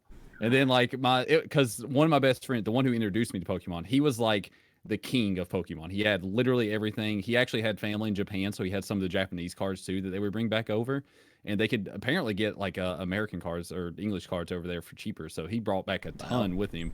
And then I was always kind of like his sidekick, so I got like all the good stuff too. But he always had a lot more. But we had some pretty crazy collections, and then gone. That's nuts. what They happened with yours, Blizzard? Because you Oh, had some too, mine. right? I Yeah. mean, when I had them, I was like at the age where, I mean, we traded them a lot, and I ended up not having anything good, and I didn't really keep up with them. So I don't even know. They're probably around somewhere. I had a lot of baseball cards, so they're probably stuffed in those binders Hmm. somewhere, to be honest. Mhm. But I I do couldn't have tell some. you. Yeah. I didn't have any first editions or anything though, because at that point, what Yeah. generation would we have been on? Like third Yeah, gen you and would have stuff. been So it was like, probably at least, yeah. yeah, at least. So it was a little farther on. Um, but yeah, like there's apparently this one guy that's like the biggest Pokemon collector, and so there's two different types of grading systems for the card, which is like how good the quality is and stuff. And Bennett's or Barrett's or something is like the hardest one, like the hardest grading system. Hmm. And there's only 4 Holo Charizards that are grade 10 by them, like like Wow. confirmed in the world, and he has 3 of them, and no one knows where the 4th one is. Oh And my like gosh. No way. he's offered like $50,000 to people that just to like find where the card is. The card. Yeah, like if you're like, Dude. hey, Jethro over there has it, $50,000 to you. You know what I mean? God, Yeah. And that's like insane. apparently like Justin Bieber has offered like $4 million, and other people have offered even more just for the reverse Charizard, and he's like, no. Like, if you have the only ones that people know of on the planet, you get to set the price. Yeah, you know what I mean? just hold on to them. Dude. It's crazy that people would pay that. I mean, Logic, the rapper, spent like $750 on a Holo Charizard. It's $750,000. Yeah. What the heck? It's Like, dude, what? that's so it's insane. nuts. Oh, it actually reminds me of like that was like the plot, or well, like the intro of like Yu-Gi-Oh, the anime. Was like Seto Kaiba had like all the 3 eyes, or all the blue eyes, white dragons, and like he found the only other one he didn't have, and he just ripped it off, so no one else could have them. It's like, oh gosh, man, I don't even remember Yu-Gi-Oh. I watched it. I know, and I had the cards. I just don't remember anything about it, other than his hair was pretty crazy. Yeah, true. I don't know. It's wild that some of the people do for a collection, but yeah, Zarn, you could be rich by now. Yeah, it's true. You would be rich. That's the thing. You would be rich. Yeah. Like, come on. That makes me like crazy. what did your mom do with them? She just gave them away. Yeah, it was like, I don't know, 8 years ago now, 9 years ago, something like that. It was just, I guess she just saw him sitting in the corner and was like, yep, getting rid of everything. It's wild. So yeah. Yeah, that's rough. I don't even know how to get into that market, and honestly, I don't have the funds or will to do that. Yeah, but I feel you. It's pretty crazy. I mean, $1,000 for a pack, like that's right. That's crazy. that's pretty wild. I don't know. The ultimate lottery ticket right there. That just goes to show the impact that Pokemon's had on people, honestly. Mm-hmm. For sure. So, what were we talking about? We were talking about games coming out. Did you see the Harry Potter game that's coming out? Like, next yeah, that was definitely I was like hoping you would say that. I was like, yeah. That's because it just got pushed the original back thought somewhat in my head, recently. So I was like, yeah. No, I definitely am super excited for that. That one just, I guess, is so far off. It feels kind of out of mind right now. Yeah, for sure. Yeah, I forget about it because it's like not even talked about now that it's been like pushed back. But I haven't forgot because it's already March and I still haven't watched any of the Harry Potters. So yeah, well, need to get on it. I know. Yeah, you need to come on. Yeah, it's But, I'm super excited. I can't freaking wait. I don't even remember what did they say when they pushed it back. Did they say into this year or like 2022? I heard 2022 next year. I'm sure it'll end up being sometime in 2022. I just hope it's like more towards the beginning of the year versus like Christmas time or something like that. Yeah, that would because that's gonna really suck if we get all the way to the end of this year and then it's like released like a year from that. Like real. Yeah, that'd be wild. I mean, I hope it's a great game. It sounds like it. That's the worst when they do that, though. I hope they don't overhype it too much, because that's what Cyberpunk did. Like, they were hyping that game for years. So, who knows? Literally. Yeah. Not me. But I'm hoping, like, a lot of studios learn from them, though. Like, I feel like, I don't think Halo, or I don't think, like, people were being super harsh on Halo whenever they pushed theirs back, and then now that Cyberpunk is, like, that debacle happened, everyone's like, oh, take your time, do whatever you need. Yeah. People are definitely more understanding now. Like, okay, if you push it back and at least just make it a great game, like, I won't even be mad. That's how I felt about a lot of games. Like, I just wish they would work on it longer. You know, I mean, there's a lot. I always feel like I have a list of games I still need to play. I've got tons of games in my library right now that I own and haven't started yet. So I got stuff to do for sure. Yeah, I have a spreadsheet for mine. Yeah, you are crazy. Yeah, they're all ranked. They're all like on priority. They have like how long I would take to complete, like a little bit of everything. Which Dark Souls are you playing? Are you playing 3? I'm doing the first one. The first one. So it's Dark Souls remastered. Yeah. Nice. After Dark Souls, what's next for you? Is there a game that's calling out to you? I was thinking about that.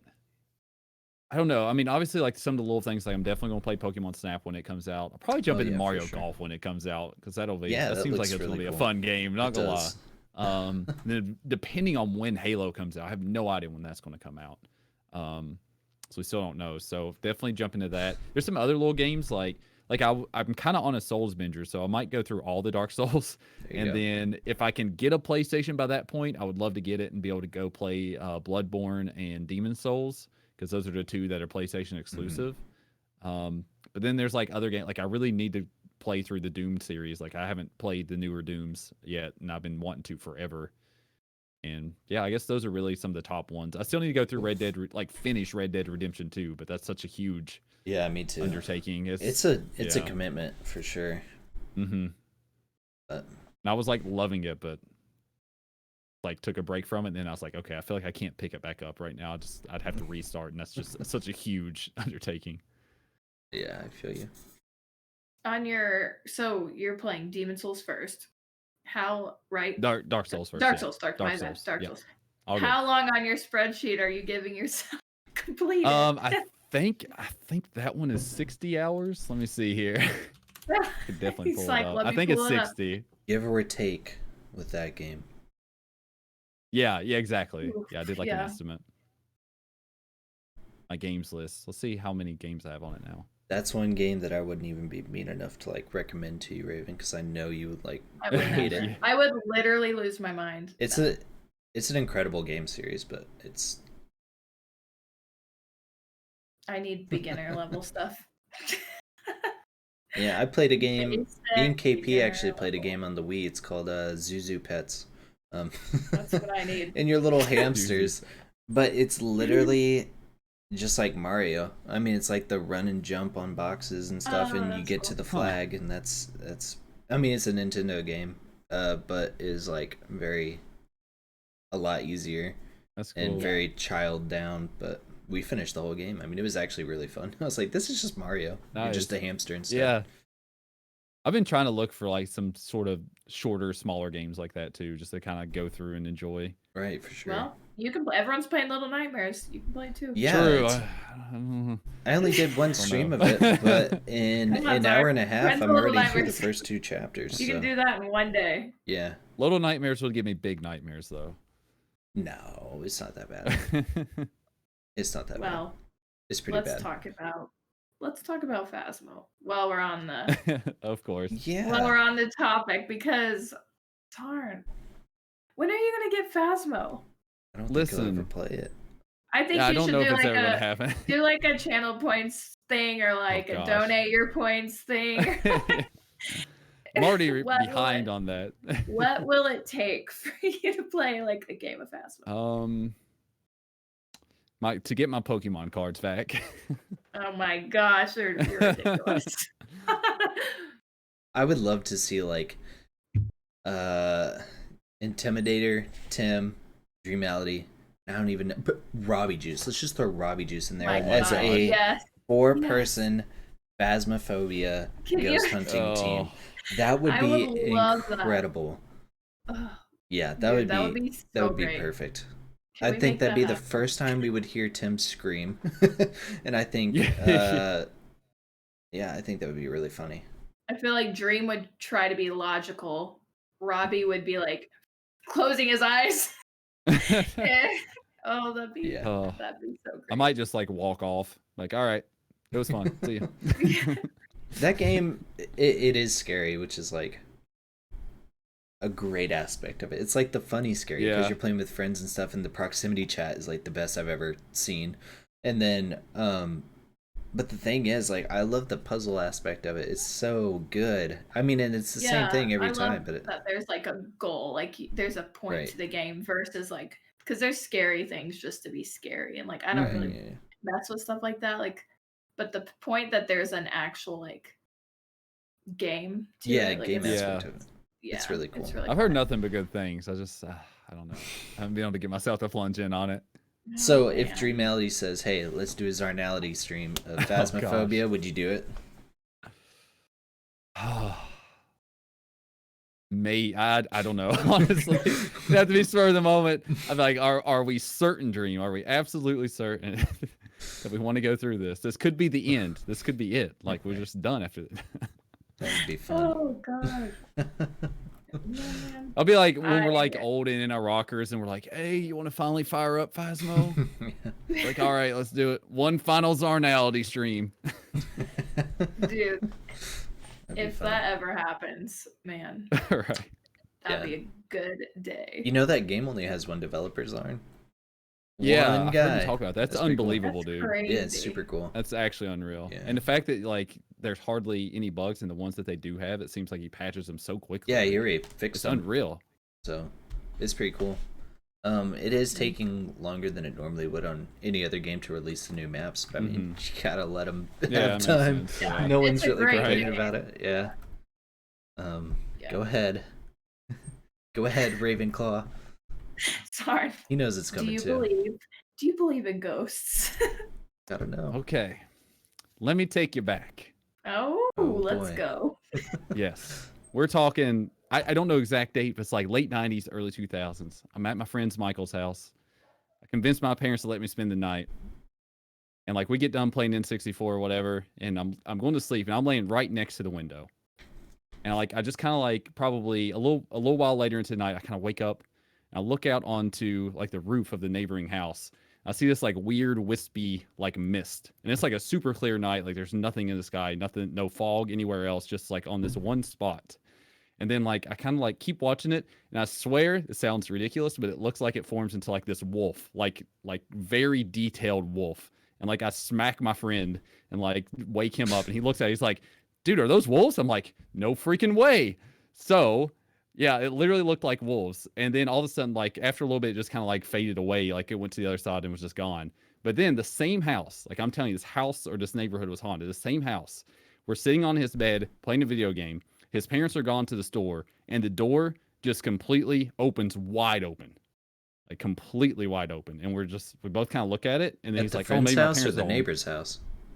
At my friend's house. At my Okay. friend's house. Yeah. So so we go looking, like there's no one there. We're like, okay, that was weird. And then later that day, the door was open and it fully closed. That's And really like, weird.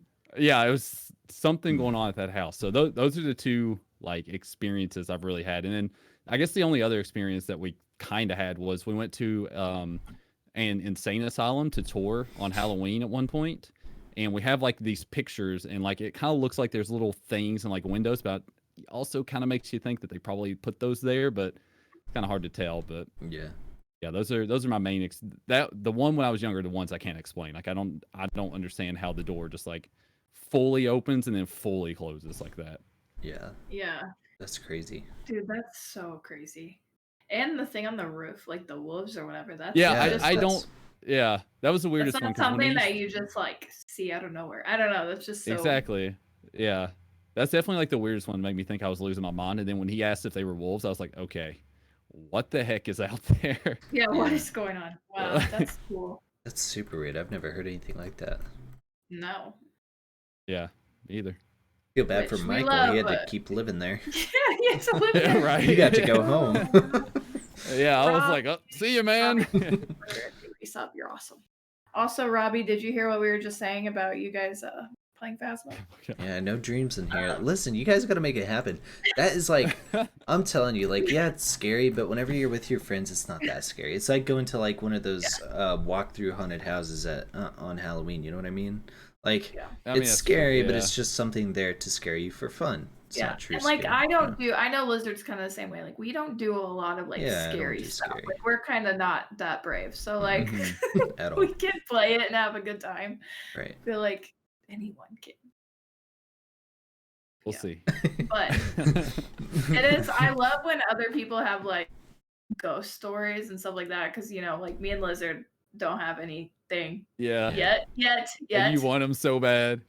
We Real are bad. going ghost hunting. Yes or no? Maybe we'll just go to Michael's house. Honestly. I got you. Make I got it you. really Hopefully the easy. house is still standing. Yeah. Who knows now?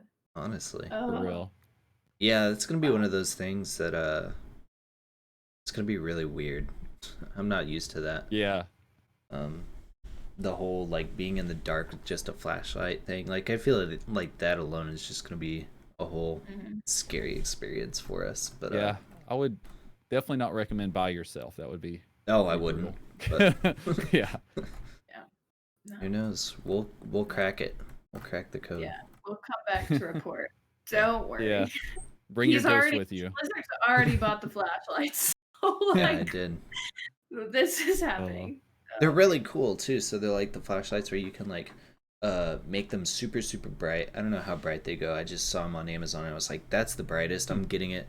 And you can change like the width of the actual beam. So like you can like pull it out and in like the end of the flashlight or whatever, and like it'll go from like this big to like this big. I don't know. Yeah. That's cool. But I haven't actually tried it yet because I don't have batteries. But that's what the directions say. So hopefully they work. Oh, that's cool. I just need a camera, an EMF, Yeah. all this other stuff for something that we don't even know is real. Man, have you done like haunted houses or anything, Soren? Besides that like one that you did on, just like walk. I've done like haunted normal houses, ones. stuff like that. Yeah. And like a haunted maze or something when I was in college. Some of that stuff. I don't know why, but like that stuff doesn't get me. It's literally movies and games. I don't know what it is. I feel like the Movies game just, aspect, like Phasmo, I can do because we're playing with friends. But like, I know Phasmo so much. Like, I've played it so much, but I still wouldn't be able to play a game by myself. Like, I still wouldn't be able to go and play Phasmo by myself. Like, it's like the alone aspect where you're like literally sitting in your room, like playing a scary game by yourself. Where I'm like, nope, couldn't do it. That's got to be it. Yeah, when you're in a group, you're feeling pretty safe normally. Yeah, those don't get to me too heavy, but like as far as like the video games and stuff go, have you ever like there's just some horror games that take it too far, I feel like. Well, I mean some people want that, but like there's a game called Visage and it's just so realistic looking. You literally told me to play that one. Yeah, I did. You should look it up, Raven. Look it up and click images right now. I'm telling you, it's so realistic looking that it's like, it's kind of like movies. Like there's some movies that are just so scary. Like I'm thinking when I think of the scary movies, like that, the Conjuring movies were pretty scary. I gotta look it up. And these video games like bring that to another sense of reality for you. As far as like, you know, you got the headphones on, you're in your room by yourself playing it and you control it. It's just like a whole nother. It's I remember the one game. Has anyone played it? That's what I want to know. I watched my buddy Mr. Work play it. Oh my gosh. I mean, that's what he does. He plays horror games, but on that one, he's like, this is messed up. I mean, it's just too real in a sense. That's crazy. Yeah. Oh gosh. I remember back like 2010 or 11, this game Amnesia, like Dark Descent came out. Dude, I was watching, I think Day 9 play that, and I was like, yep, never doing this. That was just like the whole time, it's just like you're on edge the entire way through that game. It's crazy how you can have games like Zuzu Pets, and then you have games like Visage. Right. Complete two ends of the thing. Like, I don't know. Let's see you play it, Lizard. Get it on your calendar. Yeah, make another poll and if I get paid, it would take at least. I don't really need money. It would take $5,000 to get me to play that game, and that's not even a joke. I just don't want to do it that much. Or one grilled cheese burrito coming back. Yeah, bring the grilled cheese burrito back and I'll do anything. For real. Same though. For Give me real. a grilled cheese burrito, I'm down. That's true. I'm a Phasmo only streamer from now on for that. Right? Literally. I mean, it's so good. You know, right now, if you order on the app, you can create your own $5 box. Did you know that? Yeah. And I did that last week. Yeah, we've done that a couple times. It's probably what we'll do tonight because KP has a training until like another hour from now. So, and I'm not cooking. Dang. It's just I'm too tired for that. So, yeah, it's pretty good. You can pick between like the Crunchwrap Supreme, a Chalupa, or Cheesy Gordita Crunch, I think. And then some other options, but I guess right. It's pretty cool. Still not like that grilled cheese burrito. That thing was different, wasn't it? Nothing hits like that, dude. Dude, nothing truly hits like the grilled cheese burrito. Best thing ever invented besides Baja Blast. That's got to be the best fast food item I've ever had from a pure fast food place. Like, that's unreal. I mean, Why? Why are they like, everyone loves this, let's take it away? Right? Taco Bell. I can't Just don't understand did it. you ever get a chance? I know this is very specific, but I had a lot of grilled cheese burritos over those couple of months. Right? Did you ever get it with spicy ranch? Yep. On And your did recommendation, you I did. ever get a second one with spicy ranch? Eat half of it, put it in the fridge, and warm it up the next day to eat it? I did not do that one. That no. is prime grilled cheese burrito right there. I'm telling you, it is the best. My man. tongue was tingling. It was so good. I mean, I might be hyping it up a lot because it was just so good for fast food, but I mean, I fully believe it. It was different. I mean, you hyped it up to begin with, and then I got it and was like, okay, this was worth the hype. Yeah, this was it. It is seriously. We have peaked. Yeah. Yeah. I mean, yeah. I know I talk It's about been it a lot, for me. but... It was my favorite thing that Taco Bell's came out with, since literally they had those. It was like back when I was in like high school or something, and they had these huge like triangle nacho. I don't know if you. They're like, yeah. Did they like have chicken? Stuffed nachos or something?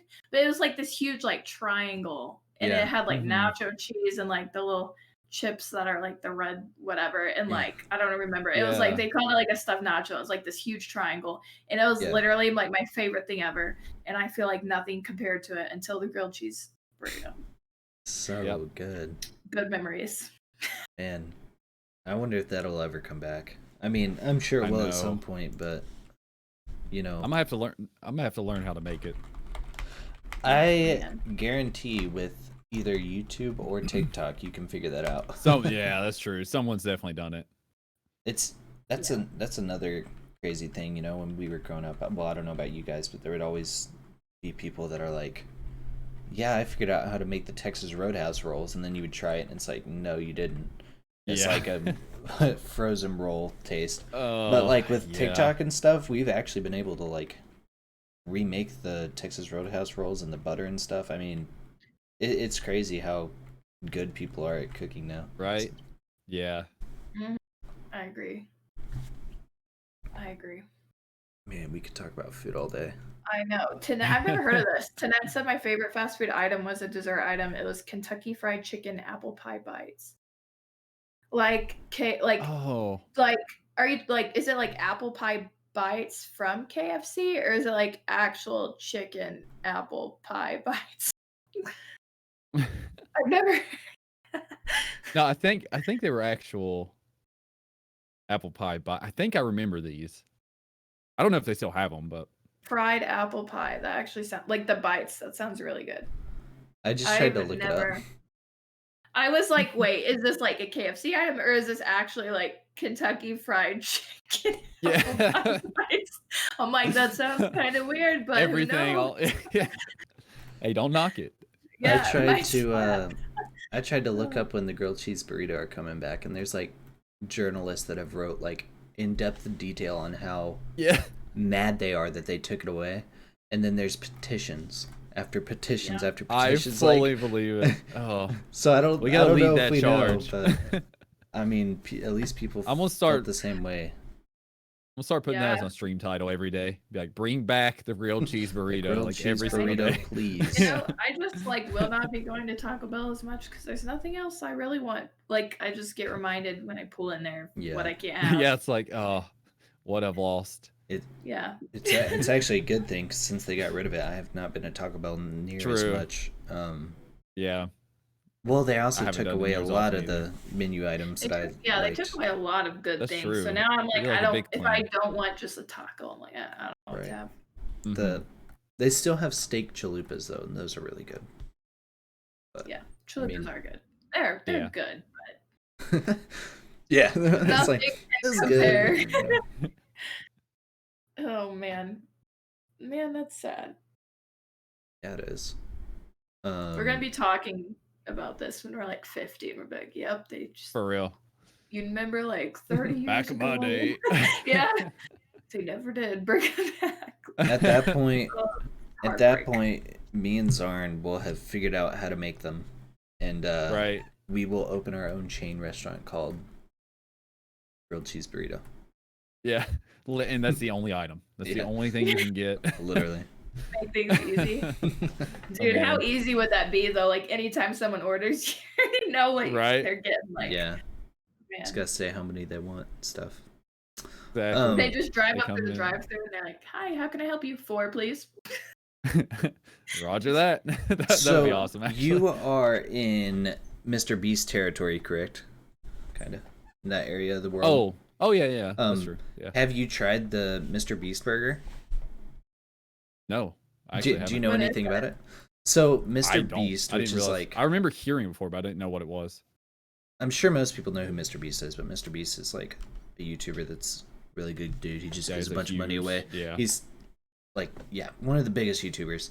And he started this thing called Mr. Beast Burger, right? And opened, I think it was like 300 stores across the United States or something, but you can only order it through like Grubhub or Uber Eats or something. Like it has to be a delivery service, right? And all the profits go to like just him giving out more money. Or I think he opened a food shelter or something. So that's where the profits are going for it, right? So here's what he did. He just made a bunch of labels and stickers and stuff. A lot of people don't know this. And like sent them in the bags and stuff. Sent them to like mom and pop burger joints across the US and said, "Hey, charge them this much for it, and whatever they make on that burger, like you get most of the profits." So he only gets like a small chunk of change for it. But that supports like small businesses during, COVID-19 while still making a profit for his food shelter and stuff. That's cool. It's Yeah, 'cause kind of I'm crazy. sure, like, That's actually if really that's on awesome. the menu, Yeah. a ton of people are gonna go try it. I Just found that out through I'll Reddit make because that, I was yeah. like, I was wondering. I was like, I wanted to order one. They don't have that option around here yet. But one of the things that popped up on Reddit was like, Wow. "Hey, has anyone actually seen a Mr. Beast burger like place?" And then someone was like, "Hey, I got the inside scoop," and so we figured that out. But that's actually such a genius idea. That is super So, cool. so what it pretty like cool. what kind of burger is it? Is it like Depends something on where you're special? at in the world, I guess. Yeah. Well, the Well, picture looks good. That's for sure. Yeah, there's different I know, types I of. gotta look it up now. There's different types, I guess. Much Because they're research still today. using their ingredients and stuff, but I think they have Mm-hmm. like grilled cheese and stuff. It's based off his like brew, whatever they get. Ooh, dang. That's really cool. Oh yeah, there's one like really close by to me actually. Probably 20 really? minutes away. Well, you know what you're doing for dinner. You gotta Right. try it. No, That's so you'll have to No, order one I just sometime, bookmarked it. Yeah, I'm definitely gonna do and it. you'll have to like let us know. Oh. You Yeah. know. But if you look at them, Oh, it's these like look slight. good. It's like slight changes with each one. It's like some of the buns will have one line, some will have three, and so like you can tell Right. like they're different, but still the same. Because most of those shops are relatively the same, but they always have the best food. So I don't know who thought Chris that was is, super but I cool. like this guy. Chris. His comes with beef Yeah, Chris is patties, like his best friend. American cheese, bacon, and and fries on top. Yeah, that sounds amazing. Oh, it looks incredible. I'm sure Yep. my state doesn't even exist in this. Yeah. Yeah, I Let's don't check. even know if it's Nope. around in my area. Nope, So nothing. it might be at this Not point. this. But yeah, I thought that was super cool. What Zarn, what is your favorite besides the grilled cheese burrito? What is your favorite fast food restaurant and thing to get from that place? Okay. Well, I mean, it is Taco Bell, but I can go with a different one since that's obvious. Let's see. It also depends on if we define fast food as Chipotle counting. I count it as drive-through though. Is usually where I. That's what I counted as. Yeah. Okay. Yeah. Chipotle's always like, is it? Oh, yeah, it's not quite because you have to go in. Yeah. Let's see. It might be Wendy's. If I could get Wendy's. McDonald's fries with Wendy's, that would be like the god tier right there. But usually, what I used to do is I would get a triple cheeseburger, and then I would get a 10-piece of the spicy chicken nuggets, a large fry, and a large Coke, and I was just like sold and good to go. That was always my order growing up. So That sounds really good. probably Wendy's. Yeah. Wendy's is Which good. where- It took me a while to realize that too. Yeah. Yeah, I remember y'all were talking about the blind test, and you were like, "Oh, Wendy's burgers is Yeah. actually pretty good." It's Oh like, my yeah, gosh, they are pretty so good. good. Yeah, So good. yeah. I mean, I put it up there with Sonic, which is like such a good burger. I Yeah. love Sonic burgers. They got like that. I feel like there's butter taste something to with it. the cheese on the Wendy's burger that just hits different. Yeah. There's something in that. I don't know. Has anyone had Super good. Culver's? That's probably my favorite place. Yeah. No, I there's love not really one good. near here. Dang, it's so good. Culver's burgers are like half a point above Sonic burgers because like they're also butter burgers like Sonic's are, but they're like even more buttery. Dang. But they make me feel really bad about myself after I eat them.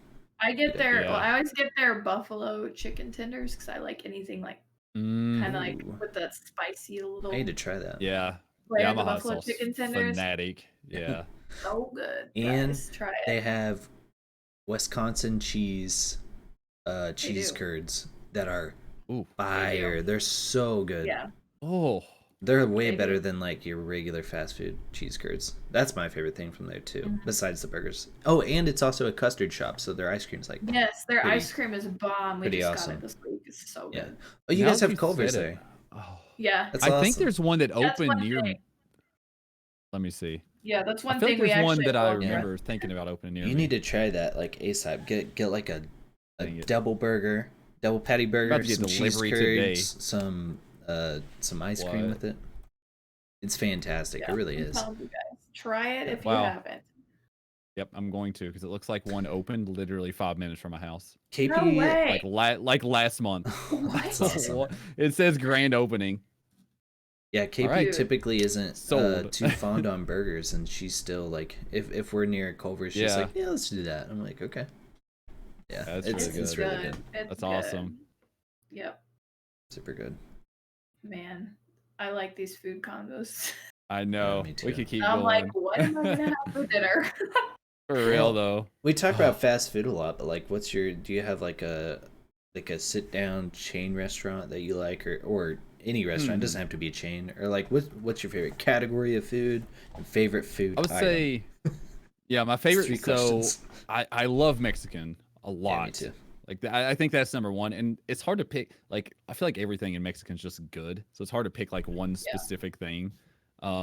There is this local place that I haven't got to go to since COVID, but it's called La Unica, and they have this Philly cheesesteak burrito that is just completely to die for, and it has melted queso on top of it too. Oh, it's Ooh. unbelievable how good that one is. So that's probably my favorite, like kind of local.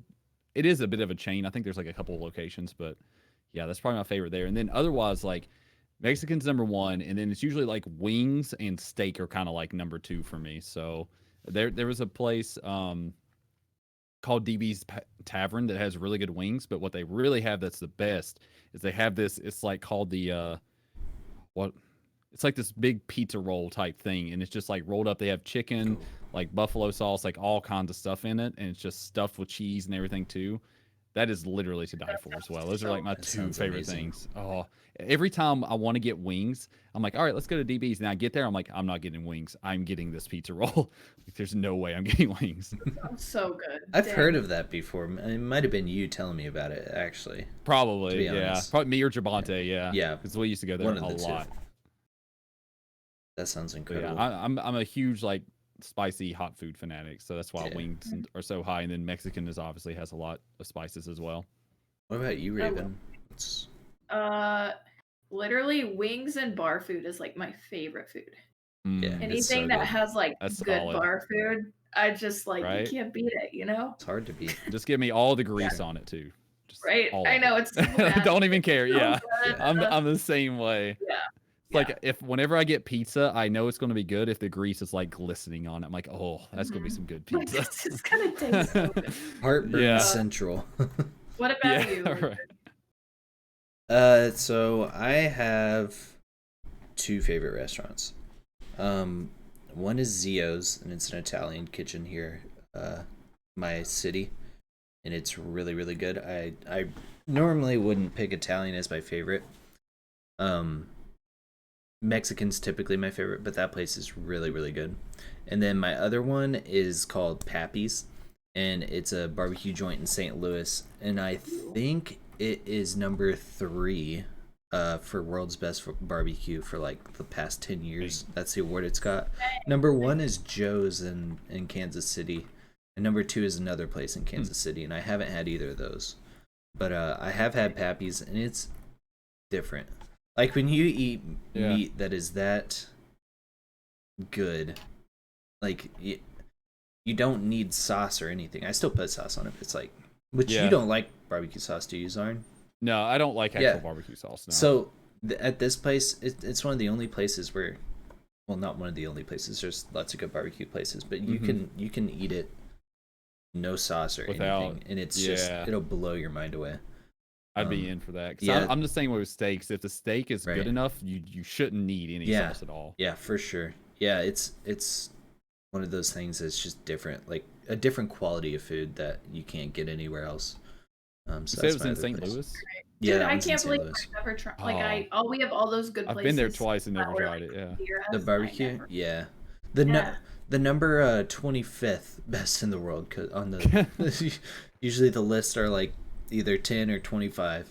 The number 25th is in my city, and it's really, really good. Wow. Actually, they just opened the number 16th as well, because it's more of a chain. It's really good too. But yeah, we have really good barbecue here. I've heard. It's it's just different, but typically Mexican food is what I'll go for, just because you can't go wrong with Mexican food. When I go to a Mexican restaurant, it's like I just point at the menu, like it's all gonna taste good. So exactly. Yeah, I agree. Man, I'm hungry. Yeah, I'm starving. I know. I knew this would happen. I tried everything. We talked about Pokemon to not talk about food, and here we are. Yeah. It was inevitable. Yeah, we knew it was going to happen.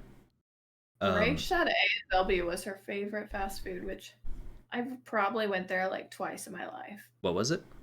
A&W. Oh, I've never had that. I've been to one. I thought they just had like root beer floats and stuff. Like, do they even have food? It was a restaurant. They got rid of the one that I knew of, but they did have food. We have one here in mine. I guess I should go sometime just to say I went to A&W. Yeah, we had one left here, and they just got rid of it a few months back for a Long John Silver's, because it's also connected to a KFC. So Long John Silver's. Yeah, I'm not eating that. I forgot about that place. I forgot about that too, actually. Yeah, I need to try A&W though. That never had it. Lots of burger and onion rings, hot dogs, chili dogs, that kind of stuff. Oh, but she said Canadian A&W is like way better than American A&W, which is probably true, because I feel like no one I know actually goes to A&W. I'm like, how are they still open? Right, yeah, that's true. But that's funny. What have we not talked about? Now I'm so off track. I'm like, where were we? Oh, here's the $1 million question. If you could build your own video game, like what style would it be, and what would it be? Theme, all of that. Let's see. Yeah, that's a good question. There's a few that jump out. That's a huge question. Oh, it is. I think maybe like a dark fantasy western. It would be like so I'm envisioning it being like open world, and having the main western part is going to be like there's going to be this big central desert, and no one's ever explored the center, so that's kind of like your goal. But then maybe, I mean, I'm thinking it would be like a first-person shooter, but then there would also be like a magical system with it as well, somehow wrapped in there. So you're using like old-time Western guns, but you have like these magical powers. Let's see. I think like having different, like I'm super into like history, any type of fantasy, medieval architecture and stuff. So I'd want to have like a few monstrous cities that have like these big walls or something, and it's like that's the only beacons of civilization, but everywhere else is kind of like barren. So it's like everyone kind of like everyone kind of like hauled up in these big cities or something. That's kind of as far as I could think right now. That's actually really specific. I like it. That's true. Yeah, I like that. I've thought about like different things. Yeah. vague, broad answers, and that was like very specific. Yeah. That's pretty cool. I mean, I would definitely want different biomes, but I think like the central being like this crazy wasteland that no one really knows anything about would be pretty cool. That sounds cool.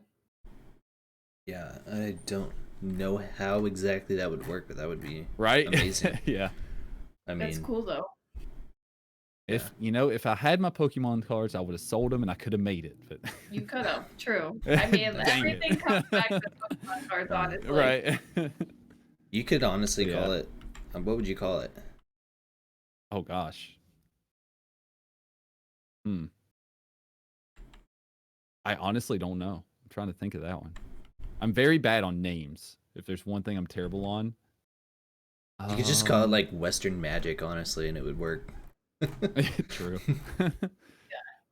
Tanette said, so Paladin, Western Builder, Open World.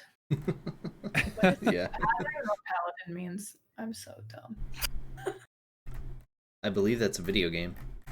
Oh, is it? Yeah. Pretty sure. Am I even saying it right? I don't know. So, maybe she's saying that would be the name of it? It's a warrior wizard. oh, maybe not. I mean, I know what a I know paladin what that is. Oh, okay. Why did I feel like that's a video game? Is it not? There's Paladins is a video game. It's a game type. Okay. That's like Overwatch.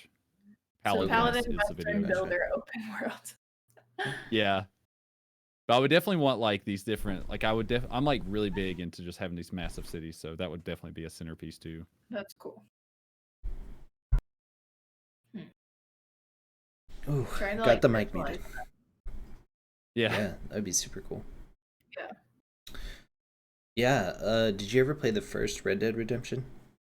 Or just the I second played one? most of it. Most of it. Once again, I never actually finished it. It was my friend's copy, and he took it back when we all moved out, so I didn't get to Gotcha. finish it. That's cool. Well. Okay. Back on your game real quick. Would you like get quests and missions in the cities, or would you have a house like Elder Scrolls?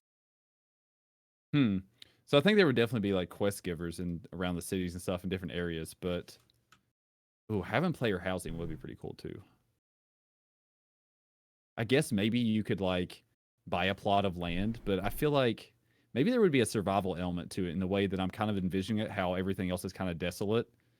Be like there would be a reason for that. So I guess if you try to build something somewhere, like you could buy land for cheap and then it just gets destroyed because something happens. I feel like it'd be kind of like a Skyrim thing. Like in Skyrim, you can buy houses in different cities and stuff, even though you don't actually like, use them that much. They're basically like fancy storage. Yeah. But, well, I guess you can like get married in the game and stuff, and your family would live there and stuff. So that's true. Yeah, I definitely envision it more of like a lone gunman type thing, though. True. Well, do you have any more questions, Raven? I mean, I think a couple people asked stuff in chat. Yeah. Do you have any questions for us, Zarn, before we jump into chat's questions here? Oh.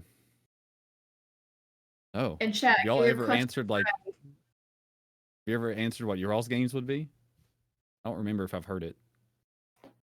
I mean, mine would be open world, kind of like Breath of the Wild. I love that theme. Kind of like that. This sounds so dumb, but easier. I hate fighting is so hard for me. So like, easy fights because I don't want to stress over it. I like want to explore. Sure. Yeah, mine would be like focused more on like exploration and like side quests that deal with like exploration type of things versus like fighting. That'd be cool. So like there could still be like little battles, you know, but like keep them easy where I can actually do it and get stressed out. That would be mine. It'd definitely be like this kind of like fantasy open world like exploration. I don't know. Yeah, I definitely love the exploration aspect of any game. Yeah, exactly. Breath of the Wild nailed it so well. I know. I was like, that's all. I mean, they did such a good job. It's like I always just compare it to that. So good. Yeah. Yeah. Yep. I have no idea what I would do. Like, I want to say that I would do like an open world RPG, but I don't know if I have the creativity to do something that wouldn't resemble another game already like too much. Oh, yeah. Because I feel like you automatically like think of a game you really Right. like, and you're like something like this. It's like, well, there's Mhm. already. It's hard to like, the thing is, like, my favorite open world games are like Skyrim, well, like just any of the Elder Scrolls, Yeah. and then Fallout and stuff, and like the and the Far Cry games. But all of those are so good at like having a story, having a theme that they nail like perfectly, Yeah. and having like enough side quests to keep you busy for like Right. as long as you want. Just so much like player freedom, yeah. Did you ever play Far Cry 3, Darn? No. Okay, I so didn't. there was a DLC. It was actually Is it Blood Dragon? Yes. Did you ever play Dude, Blood Dragon? that's on my list, and it's really high on my list. I want to play it. So Far Cry 3 Raven is like I think it takes place in Africa. I don't remember. Far Cry games are more realistic. The storylines with them, and they always have like some sort of, maybe not always, but some sort of like political point to them, kind of. But they're super cool open world games. And number 3, they came out with like a separate game called Blood Dragon. Is that what it was? I played it, but yeah, it was like I want to. retro 80s theme. It looks awesome. And like robots and stuff. Like, it's just super cool. It's Yeah. right up Zarnerz alley. You gotta play it, dude. I mean, it's super cool. I actually nearly decided to play that this week instead Almost of Dark Souls. That was like one of the ones that was on there. Yeah. Yeah, I don't know what I would make. I mean, probably a, I don't know. Phasmophobia Wii Sports 3, because yeah, of Sports course, Resort yeah. is already a thing apparently. Right. But as far as, you know, what are we ready for questions in the chat? Yeah, I'm ready if you are. Okay.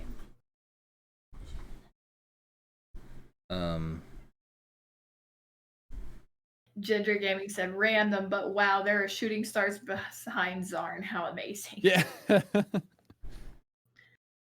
Yeah, it's a pretty nice area, you know, live in. Right? It's space. I have to ask this one first. Okay. Do you have any advice for young people? Oh yeah, gosh. I had to look at Twitter for that. Treat your elders nicely, dang it. And don't get old. Don't get old.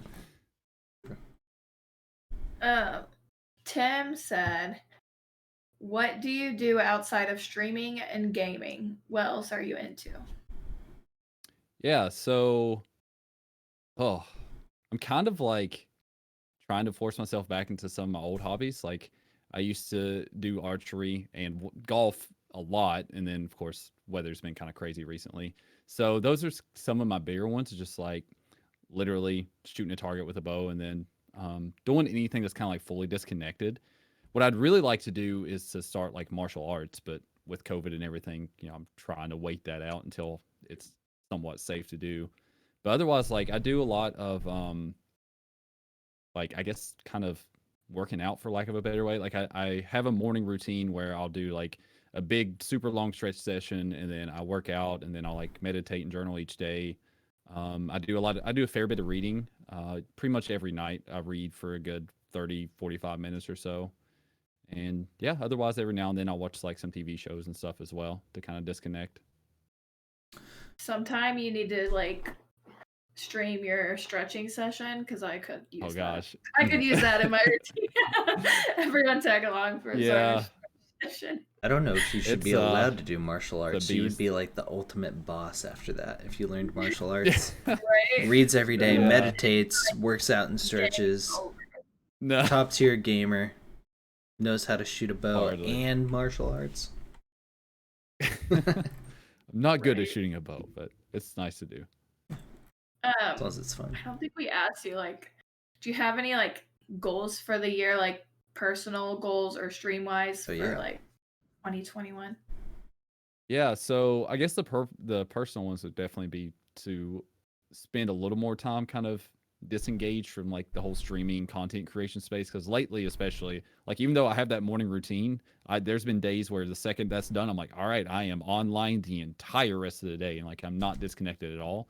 So trying to pick up, like, even if it's little hobbies, like I've thought about maybe attempting like some cooking or finally learning an instrument like guitar or something as well. That would be kind of a goal of mine, to sort of just incorporate some sort of hobby that lets me just kind of fully disconnect for a while and not be doing sort of my normal routine. Streaming wise, a lot of it is trying to be consistent and to be, guess, nicer to myself in a way, for lack of a better way to put it. Um, Trying not to like harshly judge myself so much on like if I have an off day or anything like that, or putting so much pressure on thinking that it needs to like constantly grow and grow and grow or anything like that. Just trying to enjoy the journey more than anything. And then with like the other side of content is just like actually putting out stuff for YouTube, essentially. Just like my one thing right now is like I just want to get out, like I have a couple projects I've been working on. It's like if I can get just one of those uploaded, that's like my entire goal right now. So not trying to go too overboard and be like, oh, I'm going to upload every single week or something. It's just like get one thing out. Just trying to focus on sort of taking the next step at a time, as opposed to overwhelming myself with all the stuff. Mhm. No, Cool. that sounds good. Yeah. Do you have any advice you would give like people that want to start streaming but haven't took that step yet, or even like people that are brand new to streaming? Like, since you've been obviously Yeah. doing it for a long time, I'm sure you've gone through a lot of like trial and error by now. Mm-hmm. A lot of it is like, for one, having fun with it is kind of the first thing. Like, it's okay if like no matter what your goal is, if like you get in and you're like, I want to be the biggest streamer ever, it's like, that's okay. You can have a goal and have like a direction traveling, but don't make that like your key thing and like abandoning everything else. Like, if you're not having fun with it and enjoying it, it's not really a reason to like keep doing it. It's just going to probably inevitably fail, or even if you make it, you're just going to be miserable anyway. So the biggest thing is like have fun with it. And then just like continue to explore and like just kind of figure out, what works for you and what doesn't work for you. Overall. And I guess more practical is if you're on Twitch to, do YouTube and the other things too. Because just to discover, if your goal is to grow, then that's just kind of where your discoverability is. So that'd be, I guess, on the more practical side. But then overall, just like don't overly pressure yourself. Just kind of like stream what you're wanting to stream and have fun with it. And that's, probably the best way to build it and see if it even is something that you want to continue to do. Sure. Yeah, that sounds great. I love it. I had a question at the beginning, which I kind of asked you indirectly, but not the exact words. Mr. Work asked he asked, this was when we were talking about how you've been streaming for 13 years. He's like, what keeps you motivated to keep being a content creator? Like, what? Yeah. Is it just like, I don't remember how I asked you the first time I asked you. Pretty much that like. Yeah. No, it's definitely just more of a passion thing, and like allowing myself to kind of dip into it. I mean, over time, like I've gone through phases where, especially early on, whenever, no one, especially back then, got what the heck it was. And so you're getting like judged by everyone else and you're thinking, okay, maybe this is dumb for me to do. And then at the same time in the back of your head, like, yeah, but I love this thing. So why would I not do it? So it was like a lot of battles with that going back and forth in my head, like, kind of keeping myself from doing it. And then after a while, especially in the last year, and having met like so many amazing people like you all and Dream and Tim and Steph and everyone who's just been so incredible in this community, that like kind of drove me even more forward. Because before that, I would get burnout if I wouldn't without the community. Honestly, it's what a lot of it was. But once I found you all and everyone else, like it kind of keeps me going to where I'm like, I'm having a great time. It seems like everyone else is doing awesome, and I just love kind of seeing all of us come up and grow together. So that's just kind of been keeping me going for a while now.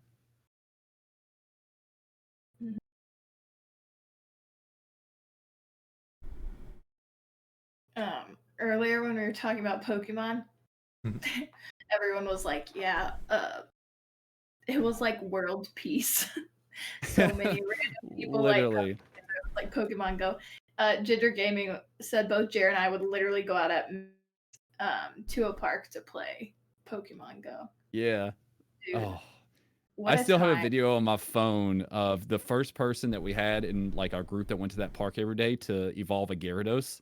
Like it was between me and him on who was going to get it, and he caught like just enough Magikarp to do it, and he evolved it. And there was literally a group of probably 30 people just like huddled around waiting for that thing to evolve. It was so insane. That is nuts. So funny. Yeah, and then like back when we were talking about how release dates and all of that, Rach said, I honestly just wish companies were just more realistic with their release dates, budget time properly, pay your devs, which is kind of just along the lines of what we were talking about, because it does seem like people are always trying to push things out a little too soon, and then everything gets pushed back, and it's like, why don't you just... They either push it out way too soon, or they advertise it way too soon. Yes. Here's the thing, you cannot start advertising your game unless you already know that the content you have created or the little, like the minor fixes that you're going to make are still going to be as good as you're going to say it is. Because otherwise you're going to get backlash like Warzone has, like the new Halo would have, like Cyberpunk has. Oh yeah. And it's not that they're not amazing games, because they are, but it's the overhype that they pushed out there. They're setting expectations so high. I think there is a lot of too much like early advertising. For sure. Which if there's a good game, that's going to take a long time, and then you push it back, you know, like you can't start advertising that. Yeah, exactly. Like putting out a release date like so early on is so insane. Yeah. Yeah. It's one thing to be like, hey, we're working on this game, we don't know when it'll be done, but just so you know. It's another thing to be like, all right, coming out next Christmas, and you're like, all right, sweet. And then you get there and it's just a complete dumpster fire. Yeah, for sure. It's like, why? Someone asked earlier on also when we were talking about Pokemon, and I forgot to ask, I should have at the time, what your favorite Pokemon was, but I think I know your first 5 in order, so I think I'm going to try to say them. Umbreon is number 1, yeah. Then Charizard, number 2. Number 3 is going to be Pikachu. Yeah. Number 4 is Dragonite. Yeah. Number 5 is Eevee. Come on. You got it, bro. I'm proud of you. Oh, bro. Even though Charizard and Pikachu are kind of tied, but yeah, that's my top 5. Number 1 Zarn fan right here. Well done. number one Zarnley fan right there. Man, I didn't know which order Dragonite and Eevee were in. I was proud of that. I think I got them. Dude, that's so funny. Dude, Robbie's awesome. He's like, follow my buddy Zarnerz here on Twitch. You see his background on stream. Oh, no. His streams are like his background, out of this world. The hype, man. Oh my gosh. He's the best at that. Everyone, that's amazing. Much love, Robbie. On YouTube, on Twitch, on Twitter. Steph said I could definitely use a Zarn stretch stream. I think that should be a thing. Oh my gosh. Tanette asked, so is Zarnerz actually 9 foot tall? Yeah. Tall. Because I put the Unkindness Lounge episode 9 featuring FT Zarnerz. 9 foot Zarnerz. She put that in my chat too. That's funny. 9 foot Zarnerz. Yes. We'll leave that up to imagination. 9 foot Zarnerz. That's so funny. At first I was like, wait, did we mention that? Like what? And then I was like, oh. Yeah. Zarn is actually only 5 foot 2. But yeah, obviously. Cal Viserys asked earlier if you're ever doing Drunk History Part 2. Answer is yes. The goal is by the end of this month. I can't guarantee it, but that's the goal right now. I have like a little bit more prep to do, and then as soon as I feel like I'm kind of the same thing, I'm not going to give you a hard release date. When it's ready, it's ready. Yeah, for sure. Yeah. But yeah, I'm hoping by the end of the month I should be good to go. Have you been gathering more history for us? Yeah, so I think the theme I'm going for this time is it's going to be more of like a Zarnerz history. So I guess sort of some of the things we touched on today, but then like a lot more. And then obviously we're still going to have the trivia, and I'm trying to think of other fun little games to do in between as well. Cool. That sounds fun. I was so sad when I missed the last one because I like fully like was so excited. Like I love history, so I was like, oh man. And I'm like, I love Zarnerz, I love history. This is gonna be great. Like drunk history.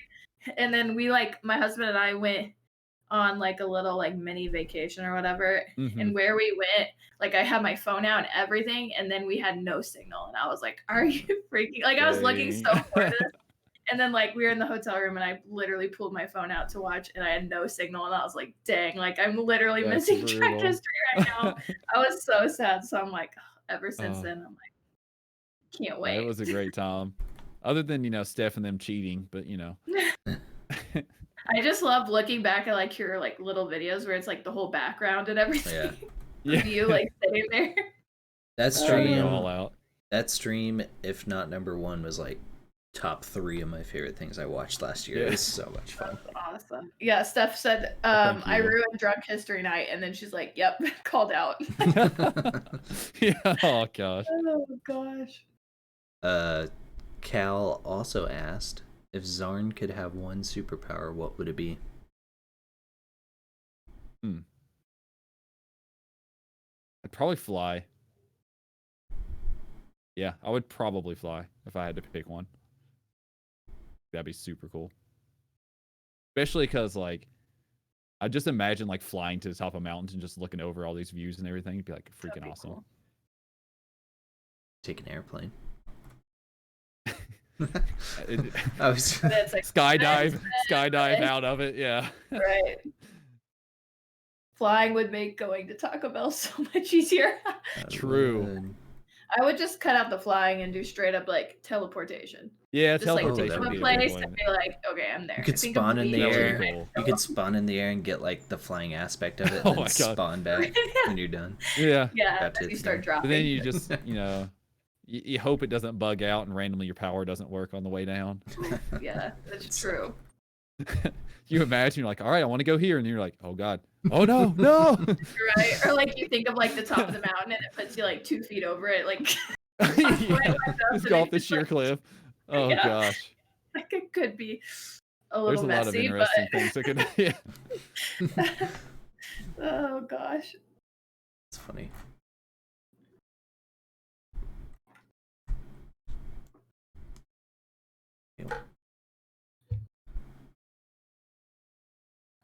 You got any more questions, Raven? Nope, I went through everything on mine already. Me either. Zarn, do you have any more questions for other than chat or us or anyone?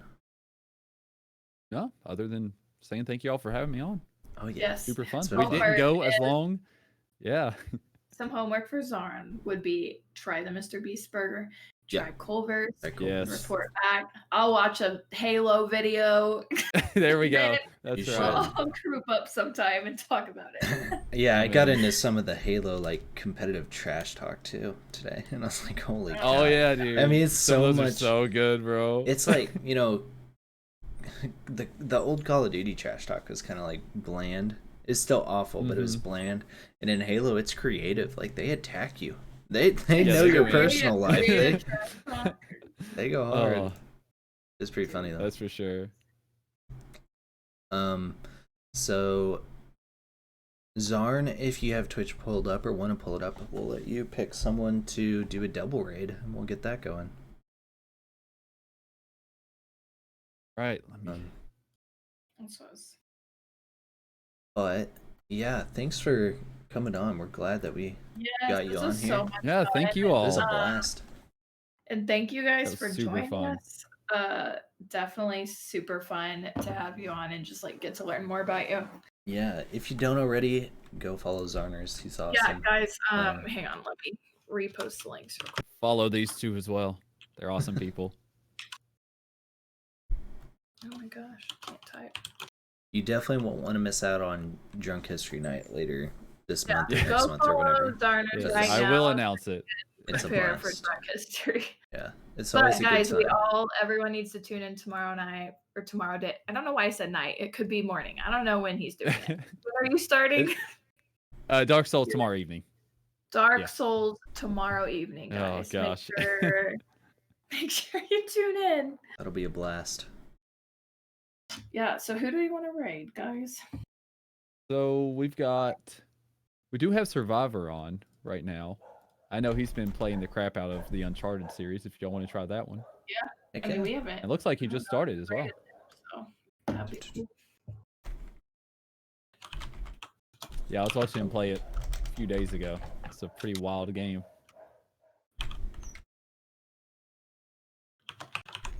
All right, but yeah, seriously, thank you all. This was super duper Oh my fun. gosh, thanks Yeah. for We joining definitely us. have to do it again at some point as well. Oh For yeah, sure. I was like, we go through these like basic questions, but we can always like dig a little deeper and Yeah. talk about a lot more. We think For sure. So I think definitely. whenever we get through, you know, all the streamers that we can for however long it takes, then the second time around, if we have more people on again, then maybe we'll have like set topics that we can think about. Oh, yeah, that'd be that cool. aren't necessarily about them or us or anything like that. Yeah, But this first time around, we just want to get to know people from the community better. For I sure. mean, you know what I mean? oh, it's been awesome. It's been awesome to listen to all the episodes before. I've loved every one of them so far. It's been a We've had a blast. blast with it. Yeah. Have you Yeah. clicked the link yet or whatever? I Or like chatted it? I chatted it, so it's starting right now. We'll do hashtag unkindness. Yeah, hashtag unkindness raid guide. And thanks everyone in chat for joining us for another episode. If you missed some of it, you can go to YouTube and rewatch any of the old ones, and I'm sure Lizard will be uploading this one as well. Yeah, I will get this one uploaded tonight as long as everything goes well.